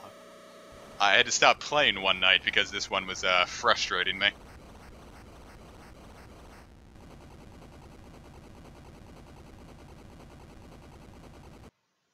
Yeah, Pokemon Go is a significantly better game than it was in 2016. It's almost day and night. Maybe not entirely day and night, but I enjoy it. Like, I loved Go at launch. And I still think right now Go is probably like 10 times better than it was at launch. If you don't have an I don't even want to say an amazing phone, because the only people I've seen having trouble with Go on their phones is people who have really old phones. Like, we have one dude in our rating group, like his kid, like he just gave his kid like a shitty like hand-me-down phone, because you know your 9-year-old kid doesn't need a full-on smartphone. They're just like, yeah, you can play, just have this old hand-me-down. And it doesn't really run too well on that, but it still plays.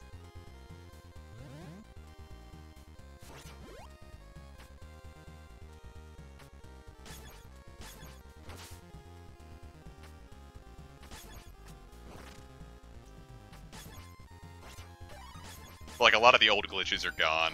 They explained what a lot of the errors are now. Like, now it says, like, hey, you got an error 25, here's what it is and why you got it. Now, that was also a very new update and should have came earlier, but you know how it is with developing video games.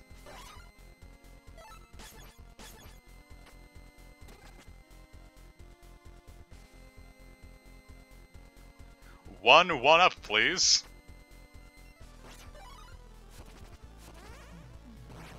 James, put this guy in shade.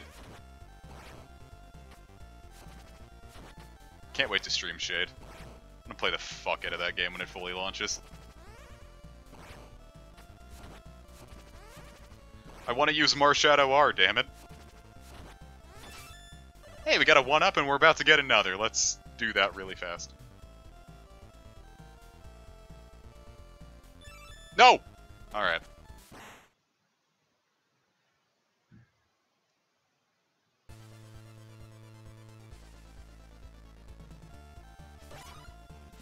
Okay, well, it looks like we've got us a lot of we got a much longer path now as a result of my user error there.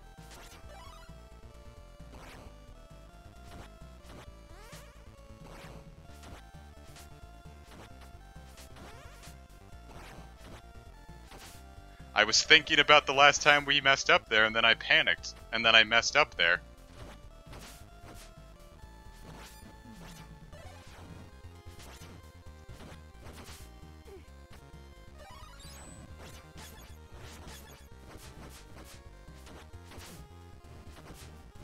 You know how it goes. It's performance anxiety, you know? Sometimes you just can't get erect. No, I've still got the extra life, I just don't have, I don't have Gebel anymore. And didn't get that other 1-up. Which isn't so much of a concern now, it's just, the last couple bosses are, not fun? Who is Pineapple?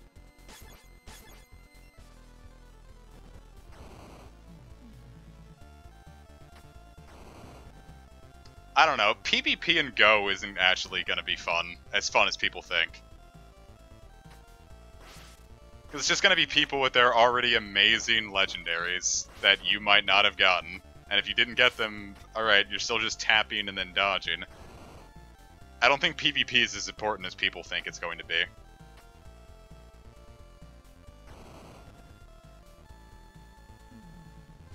Trading, yes. I have no idea why trading isn't in Go yet. Outside of rumor mills like, haha, they just want us to keep paying for raid passes so we can get legendaries instead of just trading our friend who got luckier. But PvP, no, I don't think that's actually, people think they want it, I don't think people actually are gonna... I don't think it's necessarily worth it. The game does not lend itself well to PvP.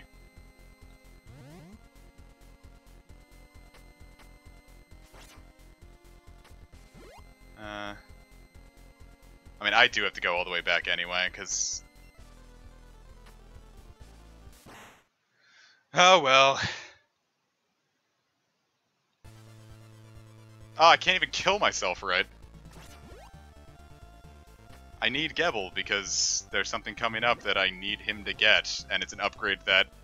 Yeah, I might not have needed it in normal mode, but on Nightmare mode, absolutely, I need all the HP you can give me.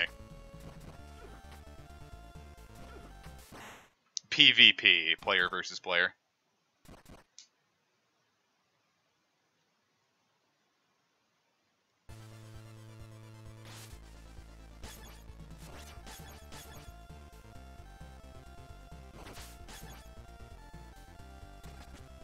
But I don't know, that's only my opinion as someone who plays it every day.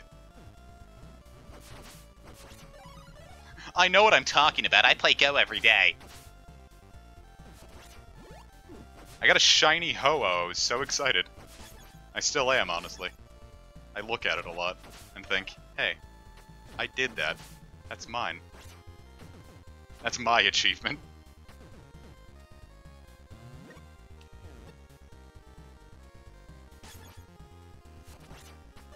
Do-do-do-do, and mine. Suicide, well worth it. Because I can't play this game right to save my life. I mean, James, seriously, the second trading comes out, and if it's more than just, like, if it's online trading as well, which I don't think it will be, but if it is, you 100% can have one of my better Tauroses, and just give me any shitty Mr. Mime you have.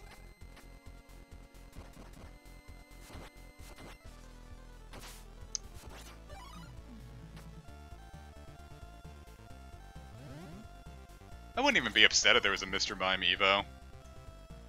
I was gonna say it needs all the upgrades it can get, but honestly, Fairy helped it a lot. There's no downsides to being a Fairy. I feel like that came out weirder than I meant for it to.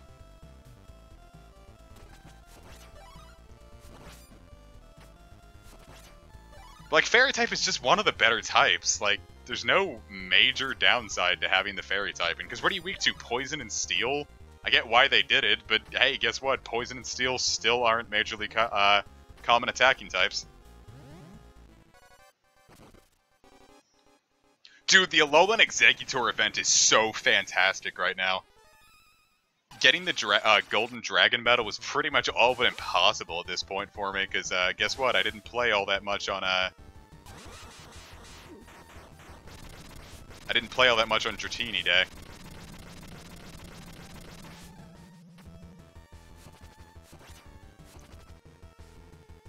So until like Bagon Day was coming around, there was no hope for me. What am I doing?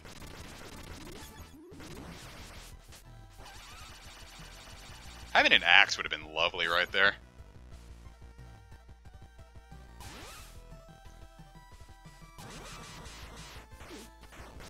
So I can just duck under it, huh? Why am I so bad at every video game I play? Why didn't I figure that out? I used to dread that move. I used to just run against it on Zangetsu solo. And honestly, this is now the easiest. I prefer this move to anything else. I miss obvious cues, and that's why I don't like puzzle games.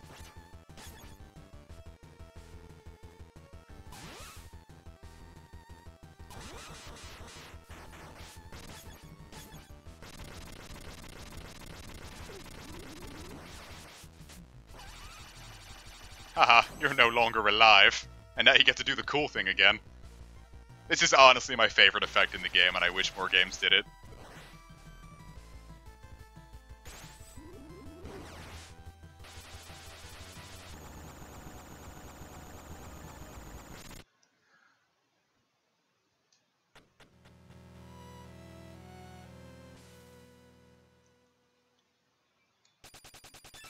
Yay, 10 lives! Thanks for swinging by, Mega Superior Dude, though. Alright, now when the game gets trickier.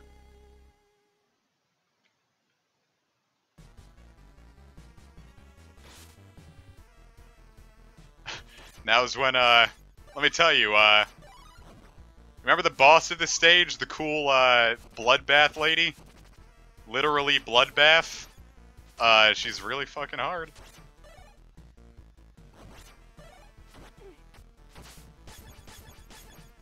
Oh no!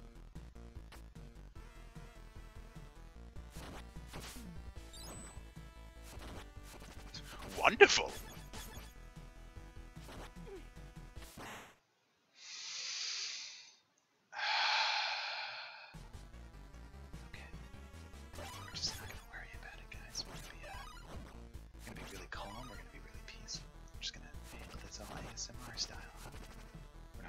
Get us down. We've hit this maximum amount of Zen that two humans can achieve. We are but one human, but I feel like that the amount of Zen that we've achieved, we've truly, in the words of David Cage, we've become human. We've done what Detroit could not. We've become human. And it's something I think is truly beautiful that we could do. That we could become human. We're bigger, faster, and stronger too. We are the first member of the DK crew. Oh, DK, Donkey Kong. He's the leader of the bunch. You know him well. He's finally back to kick some tail. Legends say that his coconut gun can fire in spurts, and also that if he shoots you, it's gonna hurt. Long people are bigger than short people. Fuck!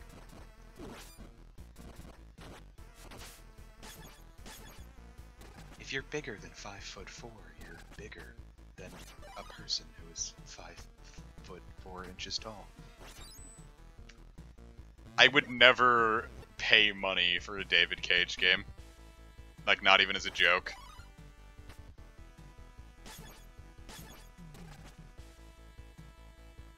Because, guess what? An ironic buy is still a buy.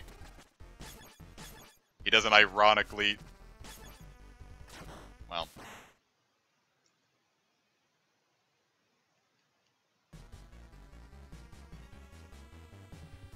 This is why we have lives. Da, da. Your Go starter barely matters. They're,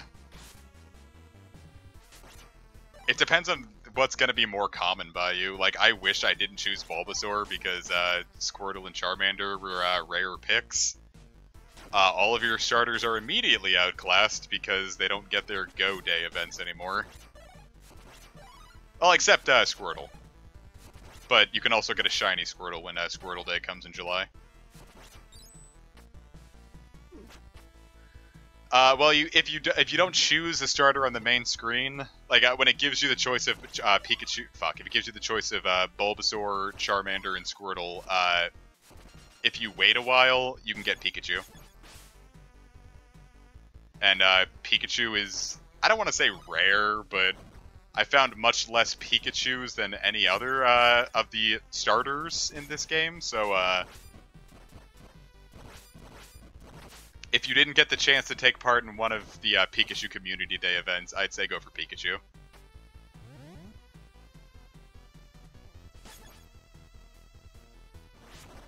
Dude, same. When I had to come to the realization that I was stuck being 5'11" forever, I'm like, so close. God damn.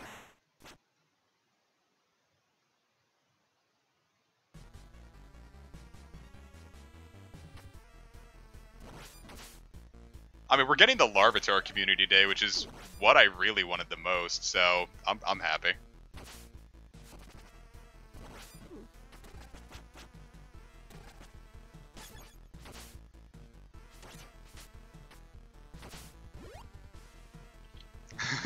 We call that a leech strat in my neck of the woods. These guys remind me of Fran from Final Fantasy XII.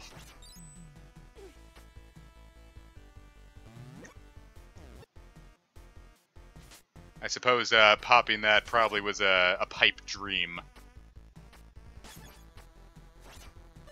Shit, I'm gonna have to do all this again anyway, huh? No, this is the room where I can, this is the room where I can sufficiently kill myself.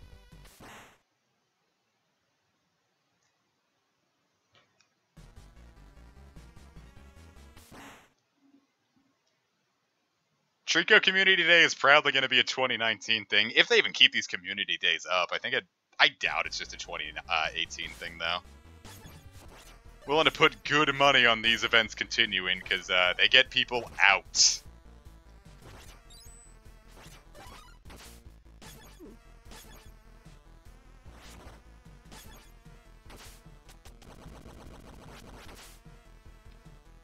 Yeah, I'm fortunately blessed with very good spawns in my neighborhood.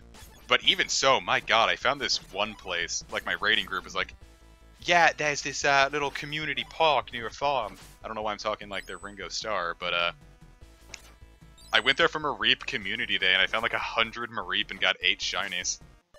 Like, that was fucking nuts. I still don't know why they bothered with Mareep. They don't even have Mega Evolution coming yet, so it's like, I could understand it if it was then, but...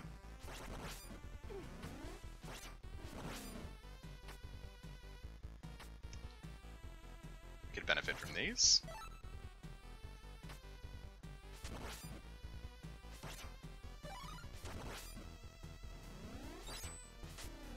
Yeah, Fran's design kind of weirds me out. It's so... oh, fuck. It's strange. I don't hate Fran. I think her voice... well, her voice actress grew on me, but it took me a second. Fuck this boss on Nightmare. I did pretty good on Charmander Day. I was stuck in my neighborhood because that park that I was talking about got rained out. And when it gets muddy there is nothing you can do.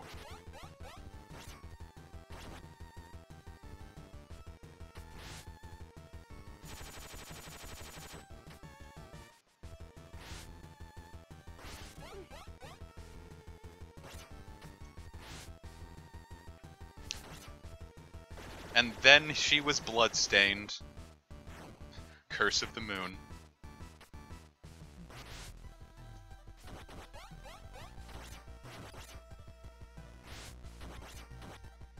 Oops. Probably should have jumped and threw that, huh?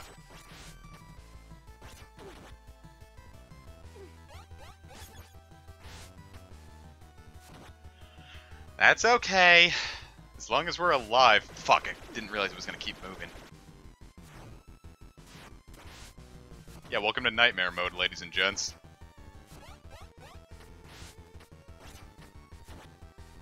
Forget all that you knew. Because the game is going to just fucking hurt you. Oh, fuck.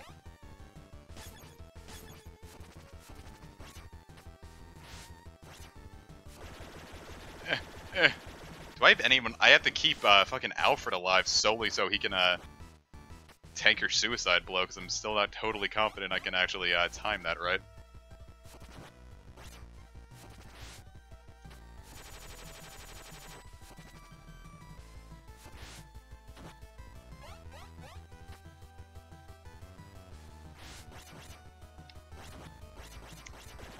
I very much hate this boss on Nightmare Mode. I don't like it, she spooks me out. She's scary.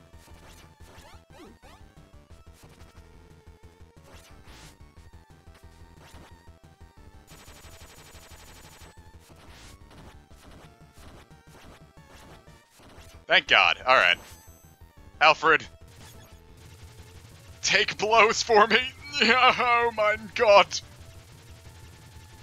Alright, let's see if I can do this. It's the worst Alright, thank you, Joy-Con.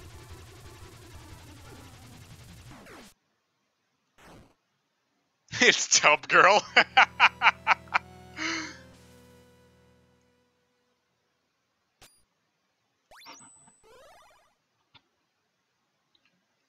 Yeah, it's definitely worth the time to see if, like, there's a local, like, Go rating group or community thing for you, because they might tell you where there's, like, a particularly good, group of Pokestops around.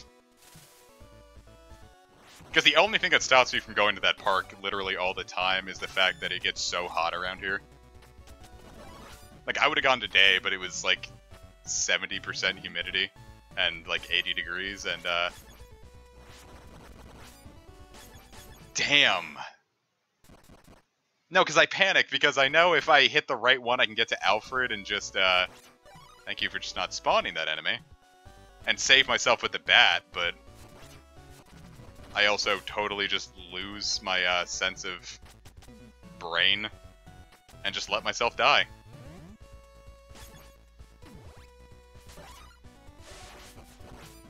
But fortunately, we're getting very close to the end, actually. Nightmare Mode is a different final boss, and I was actually expecting this to be harder to get to. Yeah, I think only one boss doesn't have like a little like last stand suicide attack. Let's see if I can... Okay, that didn't work.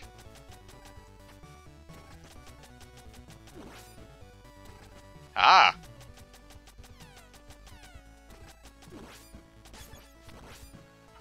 Did I take more damage than necessary? Absolutely. Would I do it again? I absolutely would. And I probably will. Well, if I replay this again, because this is like my 6th time going through this, and the next time I stream are going to be 2 different types of Zangetsu solo, so...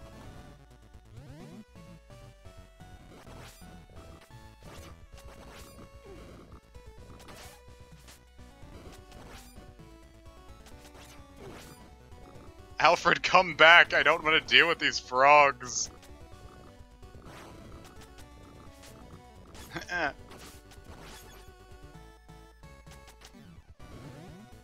Back on the content, let me, I really just love, I really like Final Fantasy 12. It's like, hey, 15, is this what you were trying to be? Because, you fucked up somewhere along the line.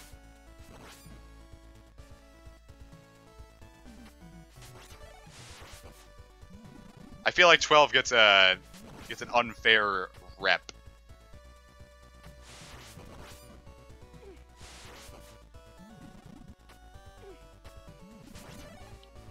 It's very fun. Yeah, it does kind of play it. No, fucking Joy-Con!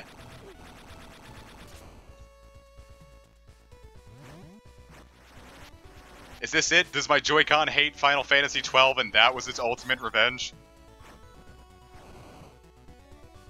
Well, you post-game, end-game stuff, like, I don't know if I'm gonna do all the mark grinding, but... like, all the hunts.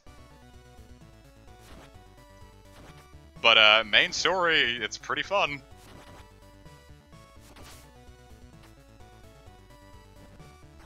It's failing in the one job the Joy-Con has to do. We do not reward Joy-Cons for disconnecting. I just got played.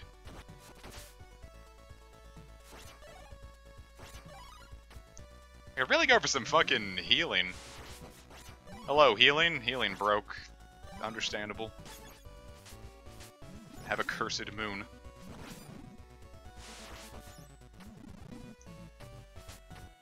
Whoa. Just have a full-on Noctowl be available. Like, not even as like a Hoot-Hoot encounter, just have a full-on 4 Noctowl available. But then also don't give it any attacking moves to balance it out.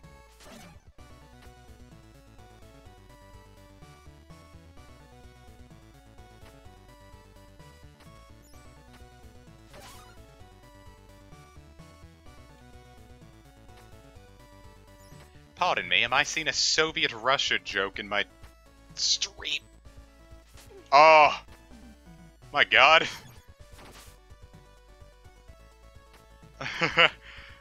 Huh.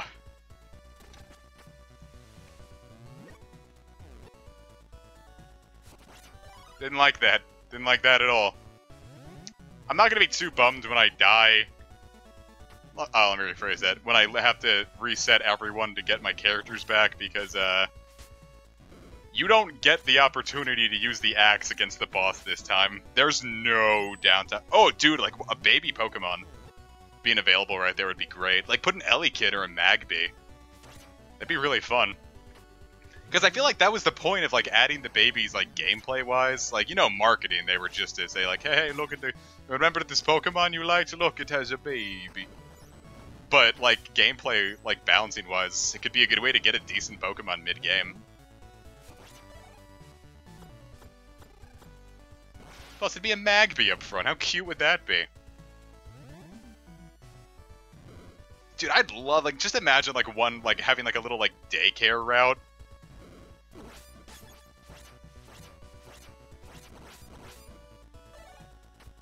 Where it's, like, all baby Pokemon spawning. There's, like, I keep getting a hair in my mouth.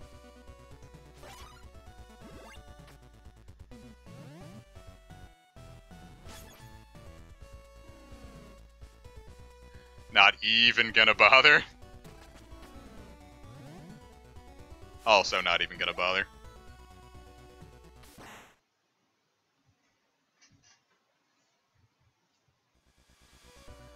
Boy, I was really hoping that that would put me up higher.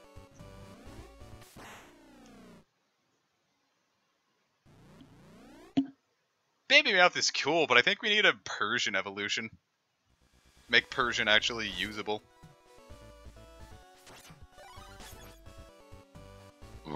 Oh, excuse me. That's gross, I'm sorry.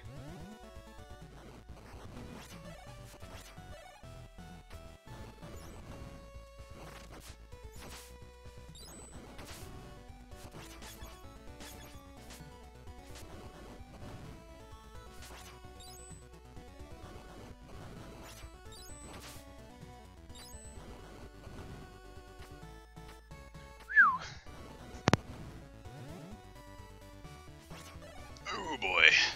getting spooked. Can I get a better... I guess this is better.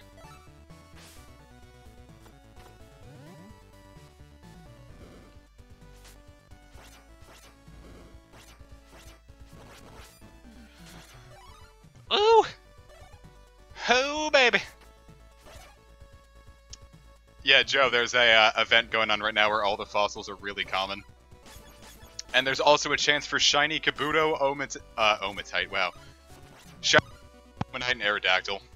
So, best of luck. The first encounter I found in this event was a shiny Omanite, and I haven't had any shiny luck since with this event. That's also kind of been my theme with these last couple of events. Like, I didn't find a single Metatite or Makuhita shiny.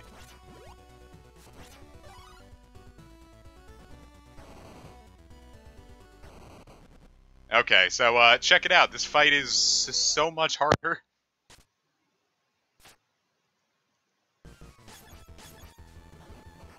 Because that just activates immediately. They don't give you a second to fucking breathe.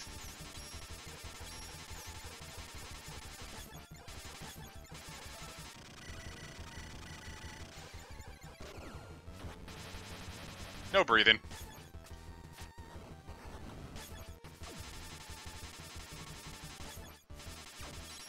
Uh-oh.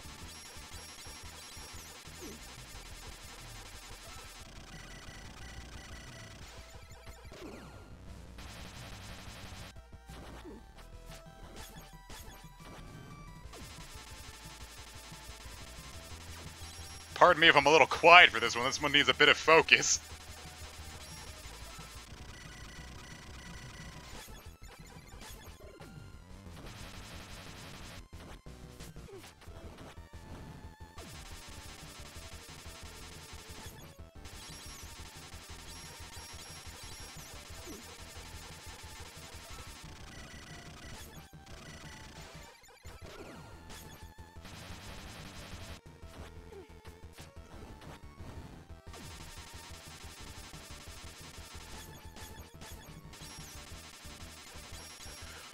Oh boy.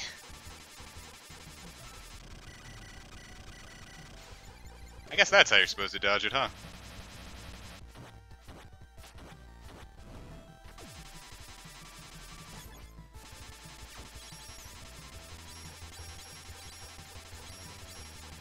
Just keep walking, surprisingly.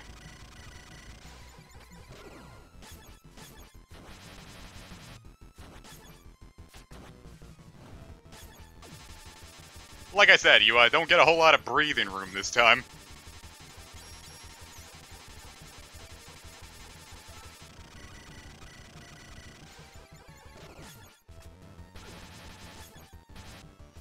Hey!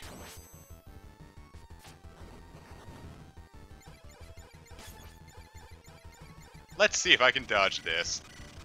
Woo! Suck on that! Yeah, you get like no frames to adapt to that one, but it's okay, you don't really need them, because this next part isn't all that bad, actually. Wink. You ready for a cooler final stage to cap this out?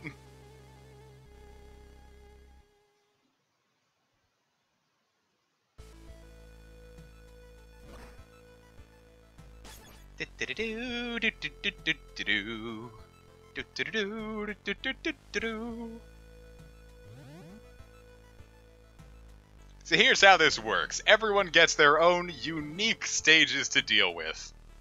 You can't switch to anyone else. Yeah, like I said, your starter's kind of useless. You can't switch to anyone else. And if you die, you just lose a life. It's less than ideal.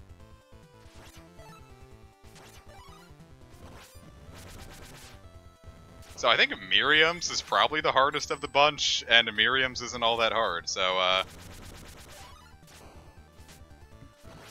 let's see how my bravado keeps up further on. Oh yeah, that one's a bitch because she, I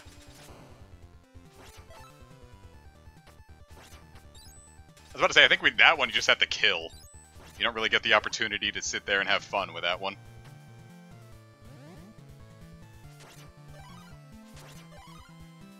You can't save state on a Switch game, you big silly Willy.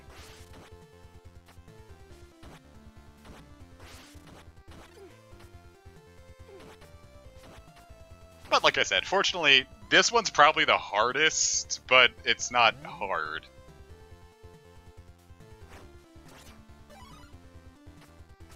I mean, you're going to be hurting for Miriam's jumps for this one, but that's about the extent of it. I thought this one was just going to be pretty much impossible because one misconception I had in this part of the stage. Do not ever get rid of Fire Shield here. This is how you win this stage.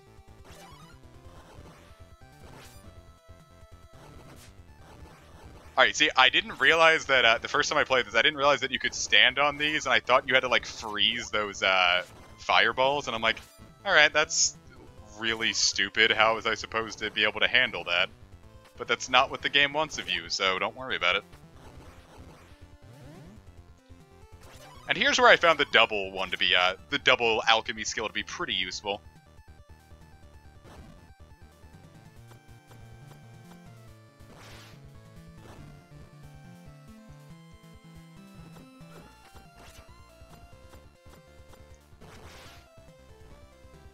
Because you're hitting it 4 times, or twice technically at once. You're not just sending him out to be safe, you're also dealing double the damage. Pokemon Go movesets are fun. Like, it's really fun how Ho-Oh is useless because they gave it an awful moveset in Go.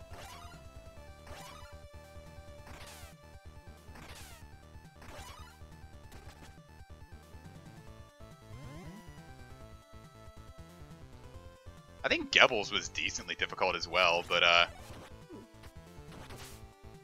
not unstoppably difficult. Especially with that little trick, he just kind of stops doing whatever he was doing whenever you hit him.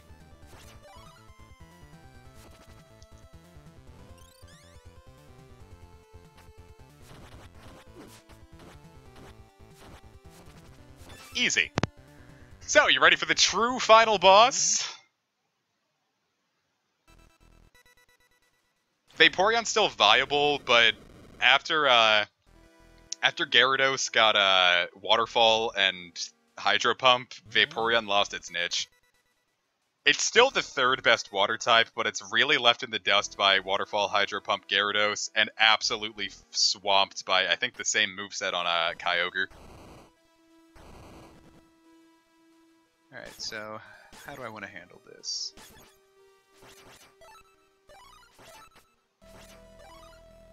I mean, it's not like it's gonna matter. I really wish I had more HP.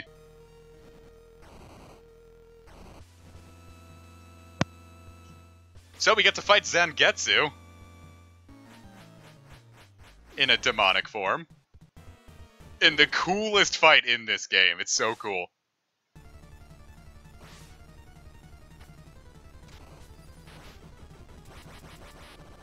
Damn it.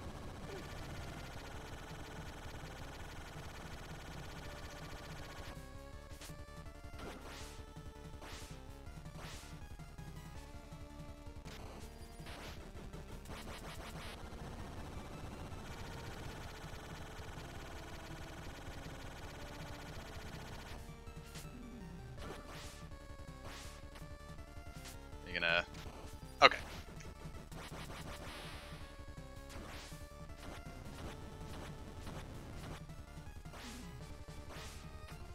Well, that's your new plan. Damn it!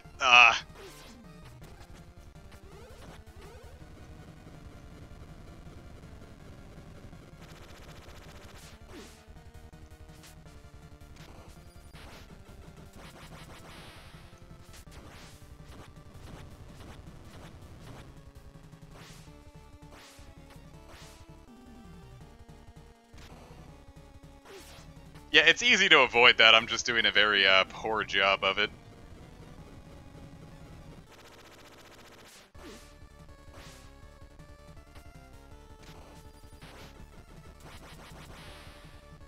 Okay, now for the last part.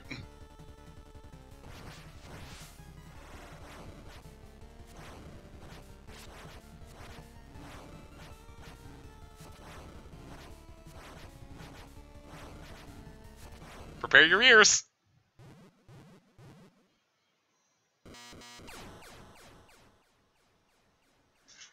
And there you go, that's the true final boss of this game.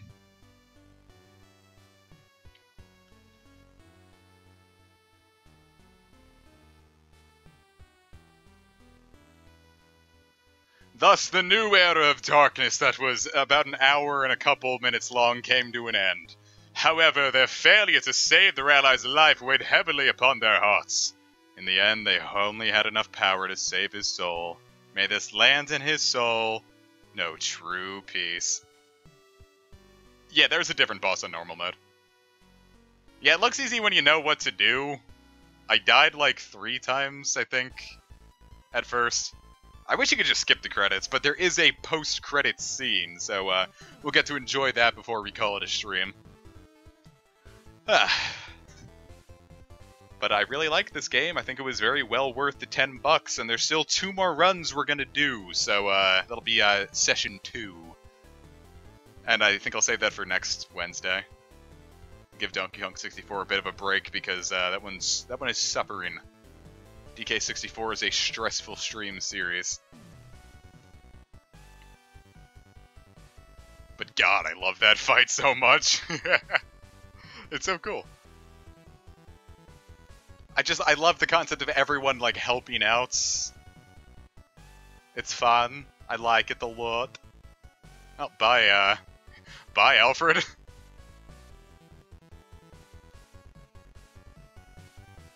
Have I ever thought about getting Wizard of Legend? I don't even think I've heard of that one. I know not what that is.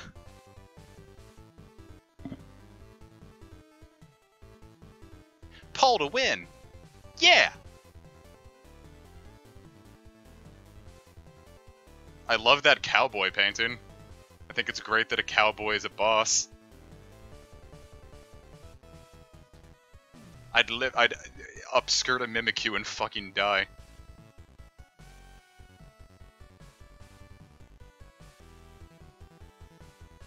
Inti creates. I really want to play Mighty Gunvolt now, but I need to go out and buy another eShop card. Thank you for playing. Now for the real post-credits scene. Zangetsu's soul remained behind where it was driven to the afterlife.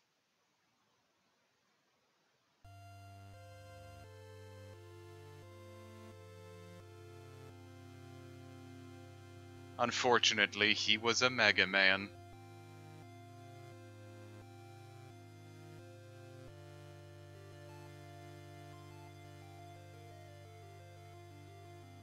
I have no idea what this is supposed to signify, or if it's going to be some other Bloodstained game in the future. So I don't think Ritual of the Night's gonna do anything with that, but I'm excited to see what comes of that ending. So yeah, there we go. That was our first 2 runs of Bloodstained, Curse of the Moon. We have 1 more run coming after this, or 2 more runs, sorry. But I'm gonna save that for next stream, because this is already 2 minutes and 20 hours long. 2 hours and 20 minutes long. So, thank you so very much for joining me. I hope you enjoyed, and I'll see you Wednesday at 7 p.m. for more Curse of the Moon. And probably some Ritual of the Night content once that one comes out. So, see you guys then. Do-do-do-do-do-do. Yeah!